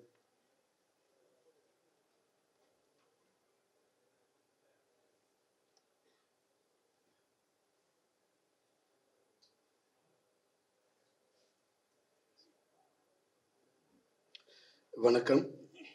நிறைய பேர் பேச இருக்காங்க, ஒரு சில நிமிடம் மட்டும் எடுத்துக்கிறேன். எல்லாரும் ஆர்ட் ஃபார்மாக ஒரு டைரக்டராக அந்த கலையை மதித்து டைரக்டரோட ஃபாலோ பண்ணதை வந்து நிறைய பேருக்கு தெரிஞ்சிருக்கும். ஜென்ரலாக வந்து ஒரு ப்ரொடியூசர் ஒரு ஜென்யூனாக பிஸ்னஸ் பார்ட்டில் இருக்கிறதுங்கிறது ரொம்ப ஸ்ட்ரகிளான விஷயம். நிறைய கனவுகளோட, நிறைய பணத்தோட நிறைய தயாரிப்பாளர்கள் வருவாங்க. அவங்களோட அட்டெம்ப்ட் எல்லாமே ஜென்யூனாக இருக்கணும்னு நினைப்பாங்க. பட் என்னென்னா ஓவர் த பீரியடில் நிறைய அன்சர்டினிட்டினால அவங்களால அந்த ஜென்யூனிட்டியை மெயின்டைன் பண்ணுறதோ, ஒரு ஜென்யூனான ப்ரொடக்ஷன் கம்பெனியாக எடுத்துகிட்டு போகிறதோ அவ்வளோ கஷ்டமான விஷயமா இருக்கும். எனக்கு ஓமை கடவுளே டைமில் இயக்குனர் சக்தி பெருமாள் அவர்கள் மூலியமாக சாரோட அறிமுகம் கிடச்சிச்சு. முதல் படம். அந்த படத்தை வந்து ஃபஸ்ட்டு கால்லே வந்து என்ன பண்ணி சொல்கிறாங்கன்னா, இந்த படம் பாருங்கள், படம் பார்த்துட்டு பிஸ்னஸ் பேசுவோம் அப்படின்னாச்சு. அந்த படத்தை நான் போய் பார்க்குறேன் என் டீமோட. படம் ரொம்ப ரொம்ப பிடிச்சிருக்கு. படம் ரொம்ப பிடிச்சிருக்குங்கிறது வந்து நான் பார்த்தோன்னே சொல்லிடுறேன், சார் எக்ஸ்ட்ரானரியாக இருக்குது சார் அப்படின்னு சொல்லிட்டு. அப்போ 2 ஆப்ஷன் சொல்கிறாரு. நீங்கள் இந்த படத்தை எம்ஜியில் வேணாலும் பண்ணிக்கலாம், டிஸ்ட்ரிபியூஷனில் வேணாலும் பண்ணிக்கலாம், எதுனாலுமே எனக்கு ரெடி அப்படின்னாரு. ஆக்சுவலாக என்ன இருந்துச்சுன்னா, ஒரு படம் அதுக்கு மேலே எந்த விதமான மேல் பூச்சும் இல்லாமல் நேரடியாக அந்த படத்தை எடுத்துகிட்டு படம் பாருங்கள், என்ன ஆப்ஷனில் வேணாலும் பண்ணிங்க அப்படின்னு சொன்ன ஒரு ஜென்யூனிட்டி ஆகட்டும். அந்த படத்துக்கு இதுக்கு முன்னாடி அவர் ஒவ்வொரு படத்துக்கும் அவர் போட்டிருந்த எஃபர்ட், ப்ரொமோஷனுக்கு போட்டிருந்த எஃபர்ட்லாம் நான் வந்து ஒரு பிஸ்னஸாக பார்த்ததுனால நாங்கள் என்ன நினச்சி சொல்லியிருந்தோம்னா, இந்த இதை வந்து நான் டிஸ்ட்ரிபியூஷனாகவே பண்ணுறேன் அப்படின்னு சொல்லிட்டு டிஸ்ட்ரிபியூஷனாகவே எடுத்து பண்ணேன். ஒரே ரீசன், அவரோட இப்படி ஒரு ப்ரொடியூசர் கிடச்சிருக்காரு, இவரோட ரிலேஷன்ஷிப்பை நான் தொடரணும் அப்படிங்கிறது அதில் எனக்கு முதல் சுயநலமாக தான் நான் சொல்லிட்டு பண்ணேன். ஒரு பெருந்தொகையை மறுபடி ஓவர்ஃப்ளோவாக தயாரிப்பாளருக்கு நான் கொடுக்க வேண்டிய கட்டம் கரெக்டாக கோவிடு. கிட்டத்தட்ட 1 இயரில் எந்த பேமெண்ட்டுமே என் கைக்கு வரலை. நான் கூப்பிட்டு சொல்லியிருந்தேன், சார் இது மாதிரி வந்து நான் இவ்வளோ தொகை உங்களுக்கு தர வேண்டியிருக்கு, எந்த தொகையும் கிட்டத்தட்ட எனக்கு வந்து அந்த டைமில் ஒரு பெருந்தொகை வந்து மற்ற படங்கள்லாம் சேர்த்து பெருந்தொகை வந்து அப்படியே திரையரங்கத்துலேருந்து இருக்குது, யாரையும் என்னால் ஃபோர்ஸ் பண்ண முடியல அப்படின்னு சொல்லிட்டு வச்சேன். கோவிட் முடிகிற வரைக்கும் எனக்கு திருப்பி வந்து பணம் சம்பந்தமாக பேசவே இல்லை. கோவிட் முடிஞ்சதுக்கு பிறகு வந்த பணத்தை நான் வந்து சாருக்கு அனுப்பிச்சிருந்தேன். அன்னைக்கு தொடர்ந்த ஒரு அந்த ஓமை கடவுளையில் ஸ்டார்ட் பண்ணது. அதுக்கு பிறகு அவங்களோட நான் ஒரு 2-3 விஷயம் மட்டும் சொல்லிடுறேன். அன்னைக்கு தொடர்ந்தது. அதுக்கு பிறகு வந்து பார்த்தீங்கன்னா ஒவ்வொரு படத்தையும் வந்து என்ன பண்ணுவாங்கன்னா, படம் வெளியிடுறதுக்கு முன்னாடி நேரடியாக சக்தி ஃபிலிம் ஃபேக்ட்ரின்னு என்னோட கம்பெனி பேரை இணைச்சிருவாங்க. அதில் கூட ஒரு அப்பர் ஹேண்ட் இருக்காது. என்ன சொல்லுவாங்கன்னா, ஒரு நாள் எந்த வியாபாரமும் பேசியிருக்க மாட்டோம், முன்பணமோ இவ்வளவு தொகையோ எதுவுமே பேசியிருக்க மாட்டோம். சக்தி ஃபிலிம் ஃபேக்ட்ரிங்கிற பேனரை அதில் ஆட் பண்ணுறேன் அப்படின்னு சொல்லிட்டு எனக்கு வந்து ஃபோன் அடிப்பார். ஃபோன் அடிச்சுட்டு நாளைக்கு வந்து வர்ற அனௌன்ஸ்மெண்ட்டில் சக்தி ஃபிலிம் ஃபேக்ட்ரியும் சேர்த்து நான் அனௌன்ஸ்மெண்ட் பண்ணுறேன், பண்ணிக்கலாமா சார்? என்ன சார் இப்படி கேட்குறீங்க? எந்த தயாரிப்பாளர் இதை பண்ணுவாங்க? ஏன்னா டில்லி பாபு சார் வந்து மிகப்பெரிய நெகோஷியேட்டர். இப்போ நீங்கள் வந்து ஒரு ஓடிடியோ ஒரு எஃப்எம்எஸ்ஓ விலை பேசினாங்கன்னா அவரை விட பெஸ்ட்டாக நெகோஷியேட் பண்ணுறதுக்கான ஆளே இருக்காது. ஆனால் ஒருத்தரோட அவருக்கான நம்பிக்கைன்னு ஒன்று வந்துருச்சுன்னா அவர் ட்ராவல் பண்ணுற விஷயத்த ஒரு குடும்பம் மாதிரி தான் சேர்த்து அழைச்சிட்டு போவாருங்கிறதுக்காக சொல்கிறேன். அதே மாதிரி வந்து என்னென்னா, படம் பார்த்து முடிச்சதுக்கு பிறகு போல்டாக சொல்லலாம், இந்த படம் நல்லா இருக்கு, இந்த படம் வந்து எனக்கு வியாபாரமாக இந்த லெவல் தான் பண்ணும் அப்படிங்கிறது எது சொன்னாலும் முன்பின் முரண் இல்லாமல் அப்படியே உள்ளே ஏற்றுப்பார். அதை விட ஒரு சில படங்களுக்கு ஒரு பாடலுக்காக ஒரு ஒரு ஒரு காட்சிக்காக அவர் எடுத்துக்கிட்டு இருக்க டைமிங் இருக்குது பார்த்தீங்களா, கனவுல கூட நினச்சி பார்க்க முடியாது. 5 months 6 months ஒரு காட்சிக்காக வெயிட் பண்ணுவார், ஒரு பாட்டுக்காக வெயிட் பண்ணுவார். அதோட அவுட்டு அது வந்ததுக்கு பிறகு சில திரைப்படங்கள் ஒரு ரொம்ப ரொம்ப சின்ன பொருட்செலவில் எடுத்த ஒரு படம் அது நம்ம வந்து வியாபாரமாக பெரிய லெவலில் இல்லைனாலும் அப்போ 2 விஷயம் சொல்லுவார். எனக்கு வந்து ஆக்சிஸ் ஃபிலிம் ஃபேக்ட்ரியிலேருந்து ஒரு படம் பண்ணுறேன், இது குவாலிட்டியான படமாக இதை கொண்டு போய் சேர்க்கறதுக்கான என்ன எக்ஸ்பென்ஸோ நான் அதை பண்ணிக்கிட்டு தான் இருப்பேன். ப்ராப்பரான டீம் இருக்கும், துரை பிரதர் மாதிரி அவங்களோட வச்சுட்டு அதை ஃபுல் ஃப்ளெஜில் கொண்டு போய் சேர்ப்பார். அடுத்ததான் ஒன்று சொல்லுவார், இந்த படம் நான் வியாபாரமாக பண்ணியிருக்கேன், ஓடிடியெல்லாம் விற்றுருக்கேன், எனக்கு இவ்வளோ கலெக்ஷன்லாம் வந்துருச்சு, அதை தாண்டி இதுக்குள்ளே இத்தனை பேரோட லைஃப்பும் இருக்குது. ஸோ ஆக்சிஸ் ஃபிலிம் ஃபேக்ட்ரியில் ஒரு படம் பண்ணிட்டேன்னா அதில் வியாபாரமெல்லாம் பார்க்காம அதை எந்த லெவலில் நான் எடுத்துக்கொண்டு போய் சேர்க்கணுமோ அந்த லெவலில் சேர்த்து தான் தீருவேன் அப்படிங்கிற ஒரு விஷனோடைய எடுத்துகிட்டு போவார். ஒரு படம் நான் படம் பார்த்துட்டு அந்த படம் ரொம்ப குவாலிட்டியாக இருக்குது, ஆனால் வர்த்தக ரீதியாக எந்த லெவலில் போகும் அப்படிங்கிறதுல எனக்கு ஒரு சந்தேகம் இருக்குது. படம் பார்த்துட்டு வந்து சார் படம் பயங்கர குவாலிட்டியாக இருக்குது சார் அப்படிங்கிறப்ப அவர் கண்ணை பார்த்துட்டு நிறைய பேசவே மாட்டார், நானும் அவரும் நிறைய பேசிக்கவே மாட்டேன். எப்பயாச்சும் பேசும் பொழுது நாளைக்கு வர்ற படத்தில் சக்தி ஃபிலிம் ஃபேக்ட்ரியோட சேர்த்து அனௌன்ஸ்மெண்ட் வருதுன்னு பாரு, படம் ரெடி ஆனோடனே படம் பாருங்க. என்னன்னா ஒரு கம்மியாக பேசி நிறைய வேவ்லென்த் இருக்கும், எனக்கு அதுக்கும் இல்லை சக்தி உங்களுக்கு ஏதோ மாற்று கருத்து இருக்குது போட்டுருக்கு. அப்போ நான் என்ன சொல்லி சொன்னேன்னா, சார் இந்த படம் வந்து வியாபாரமாக எனக்கு எந்த லெவலில் இருக்குன்னு ஒரு படத்துக்கு சொல்கிறேன். அப்போ என்ன சொல்கிறாருன்னா, சரி ஓகே ஆக்சிஸ் ஃபிலிம் ஃபேக்ட்ரிக்கு இந்த படத்துக்கு நீங்கள் எவ்வளோ முன்பணம் தரலாமோ நீங்கள் முடிவு பண்ணுங்கள், நான் நெகோஷியேட் பண்ண மாட்டேன் அப்படின்ட்டாரு. நார்மலாக நெகோஷியேட் பண்ணியிருந்தா கூட கம்மியாக சொல்லியிருப்போம். இது ஆக்சிஸ் ஃபிலிம் ஃபேக்ட்ரி டில்லி பாபு சாருக்கான ஒரு தொகைன்னு சொல்லிட்டு வழக்கமாக அந்த படத்துக்கு என்ன முன்தொகை கொடுக்கணுமோ அதை விட அதிகமான ஒரு அமௌண்ட்டை நான் சொல்கிறேன், ஓகே அப்படின்னு சொல்லிட்டு டீலை க்ளோஸ் பண்ணிட்டு போயிட்டாரு. படம் வெளியாக இருக்குது. வெளியாகிறதுக்கு கரெக்டாக ஒரு 1 வீக்குக்கு முன்னாடி கால் பண்ணி என்ன சொல்கிறாருன்னா, நீங்கள் அன்னைக்கு அந்த முன்தொகை சொன்னீங்க, நான் ஆக்சிஸ் ஃபிலிம் ஃபேக்ட்ரிக்குன்னு சொல்லி கேட்டுட்டேன், நீங்கள் அதனால தான் அது சொல்லியிருப்பீங்கன்னு தெரியும், எனக்கு இப்போ அவ்வளோ படம் தேவையில்லை, நான் சொன்ன தொகையில் கிட்டத்தட்ட 1.5 கோடி ரூபா அதை நீங்கள் கட் பண்ணிவிட்டு மிச்ச அமௌண்ட்டை அனுப்பிச்சி விடுங்க அப்படின்னாரு. எனக்கெல்லாம் ஷாக்கு, இப்படியெல்லாம் நடக்குமா அப்படின்னு. என்னென்னா ஒரு சிறந்த தயாரிப்பாளர் நம்ம இழந்திருக்கோம். நேரம் கருதி நான் வந்து ரொம்ப வேகமாக சொல்லணும்னு சொல்கிறேன். ஒரு மிகச்சிறந்த தயாரிப்பாளர், அதாவது மிகச்சிறந்த மனிதர்களாக கூட வாழ்ந்துடலாம். இங்கே வந்து இந்த இண்டஸ்ட்ரியில் இருக்கிற அன்சர்டனிட்டியில் மிகச்சிறந்த தயாரிப்பாளரா மிகச்சிறந்த மனிதரா வாழ்றதுங்கிறது வந்து அவ்வளோ போராட்டமான விஷயம். அதை பண்ணி காட்டியிருக்காரு. எத்தனையோ தொழிலில் வந்து ஜெயிச்சிருப்பாரு. தயாரிப்பாளரா ஒரு கன்சிஸ்டன்சி, அவர் எடுத்துக்கிட்டு இருந்த டைரக்டர்ஸ், எடுத்துக்கிட்டு இருந்த டீம், அந்த டீமுக்கு உண்மையா, அந்த ப்ராஜெக்ட்டுக்கு உண்மையா, இப்படி ஒரு ப்ரொடியூசரை நான் பார்த்ததே இல்லை லைஃப்ல. நான்லாம் புதுசா ஒரு ப்ரொடியூசர் உள்ள வர்றாருன்னா நீங்க மினிமம் திலீப் பாபு சார் மாதிரி இருக்க ட்ரை பண்ணுங்க அப்படின்னு சொல்லி கேட்கணுங்கிற லெவல்ல ஒரு தயாரிப்பாளர். மிகப்பெரிய இழப்பு, சாதாரண இழப்பு இல்லை. ஜெம் எப்பயாச்சும் தான் கிடைக்கும், அந்த குறிஞ்சி பூன்னு சொல்லுவாங்கல்ல, அந்த மாதிரி கிடைக்கக்கூடிய ஒரு தயாரிப்பாளர்.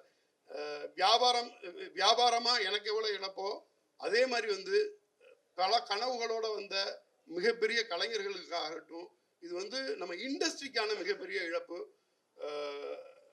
வேற சொல்றதுக்கு வார்த்தை இல்லை. நன்றி. தேங்க்யூ சக்தி. நீங்கள் முதலேருந்து இங்கே இருக்கீங்க. ஆனால் நான் நினச்சேன் உங்களை ரொம்ப கடைசி வரை உட்கார வச்சிடலான்னு சொல்லிட்டு கடைசியில் கூப்பிட்றேன். மன்னிக்கணும். திரு அசோக் செல்லன் அவர்களை பேச அழைக்கிறேன்.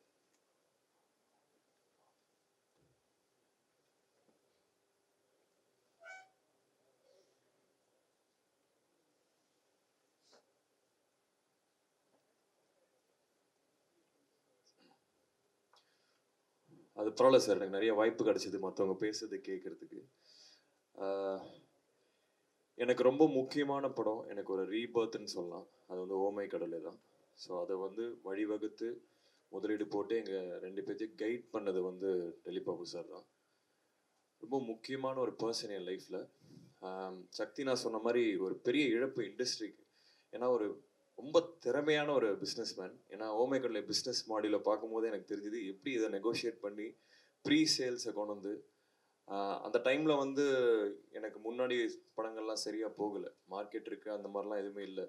அவர் ஒன்று க்ரியேட் பண்ணி கொடுத்தாரு, ஒரு வேவு. அந்த வேவ் தான் இன்னும் நான் பயணிச்சிட்ருக்கேன். ஸோ ரொம்ப ஜெனுவனாக நான் நிறைய கடமைப்பட்டிருக்கேன். அண்ட் என்னோட பெரிய ஹீரோவாக இருந்தது வந்து என்னோட மாமா தான். அவர் ஒரு 32 வயசில் ஒரு கார்டியாக் அரெஸ்ட்டில் திடீர்னு இறந்தார். ஸோ அந்த இழப்பு என்னன்னு எனக்கு புரியுது. ஸோ எனிதிங் எனி டைம் பூர்ணேஷ்க்கும் Durai and whole family, if at all is anything we are there for you. And இந்த மெமோரியல் ஆர்கனைஸ் பண்ணதுக்கு ரொம்ப நன்றி. ஏன்னா இறந்த போது என்னால் வர முடியல ஷூட்னால. ஸோ குடும்பத்துக்கும் நண்பர்களுக்கும் எல்லாத்துக்குமே we are there for you and thank you. Director Karthik பேச அழைக்கிறேன். அருள்நிதி சார் ஷூட்டிங்கில் இருக்காரு, அதனால் அவர் வந்து கார்த்திக் மூலமாக ஒரு மெசேஜ் அனுப்பிச்சிருக்காரு, அவர் பேச அழைக்கிறேன். அருள்நிதி சார் சார்பில் கார்த்திக் பேசுவார்.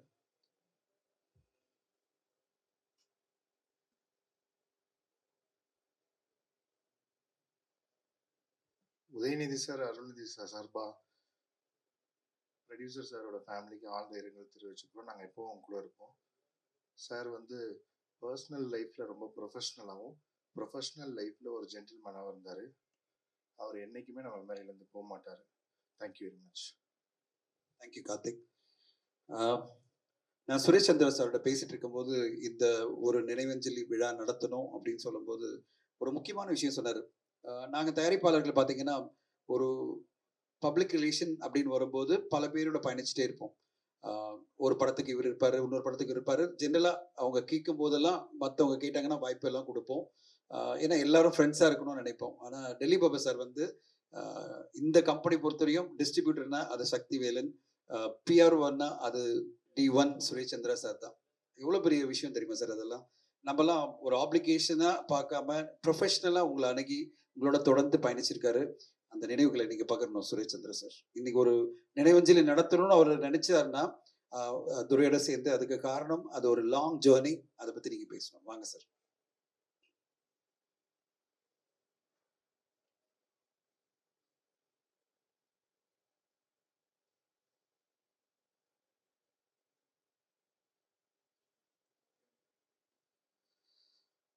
Not a good occasion to start with, but again வளையம் ஃபங்க்ஷன் அப்போது நான் அவர் வந்து என்கிட்ட சார் 16 படம் பண்ணிட்டோம் சார், 25 பண்ண போகிறோன்னாரு.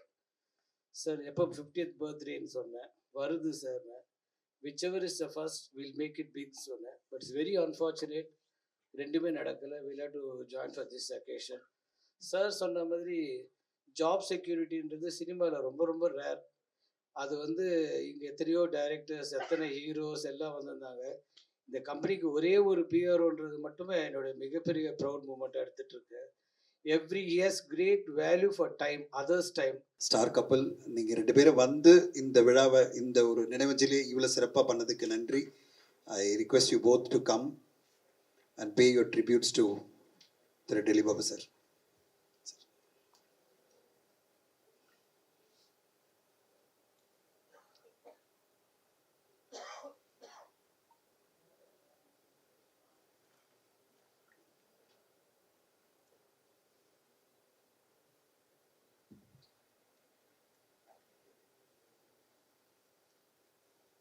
எல்லாருக்கும் வணக்கங்க.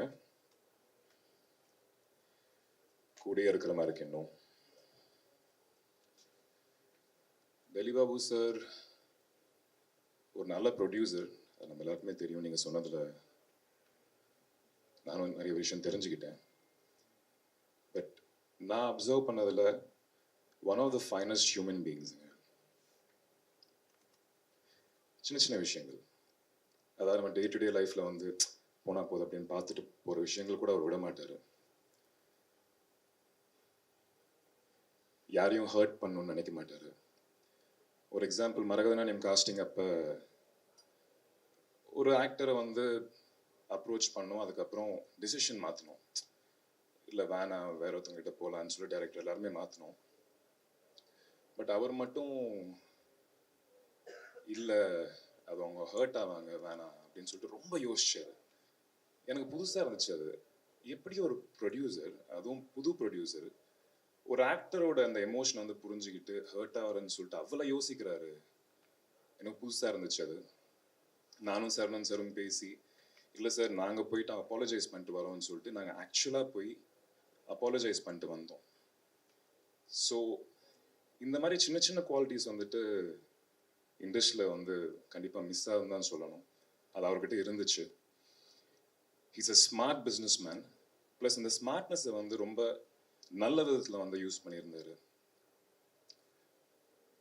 ப்ரொஃபஷ்னலாக நம்ம எல்லாருக்குமே தெரியும், ரொம்ப ஷார்ட் டைமில் ஆக்சிஸ் ஃபிலிம் ஃபேக்ட்ரியை வந்து one of the most successful production ஹவுஸஸை கொண்டு வந்து நிறுத்தினார். ஆனால் அதுக்கப்புறம் கூட டக்குன்னு பெரிய படங்கள் பண்ணலாம், பெரிய பட்ஜெட் படங்கள் பண்ணலான்னு சொல்லிட்டு போகாமல் அதே புது டைரக்டர்ஸ்க்கும் புது கதைகளுக்கும் அந்த ஃபர்ஸ்ட் ப்ரிஃபரன்ஸ் கொடுத்து தான் கடைசி வரைக்கும் அவர் இருந்துகிட்டு இருந்தார்.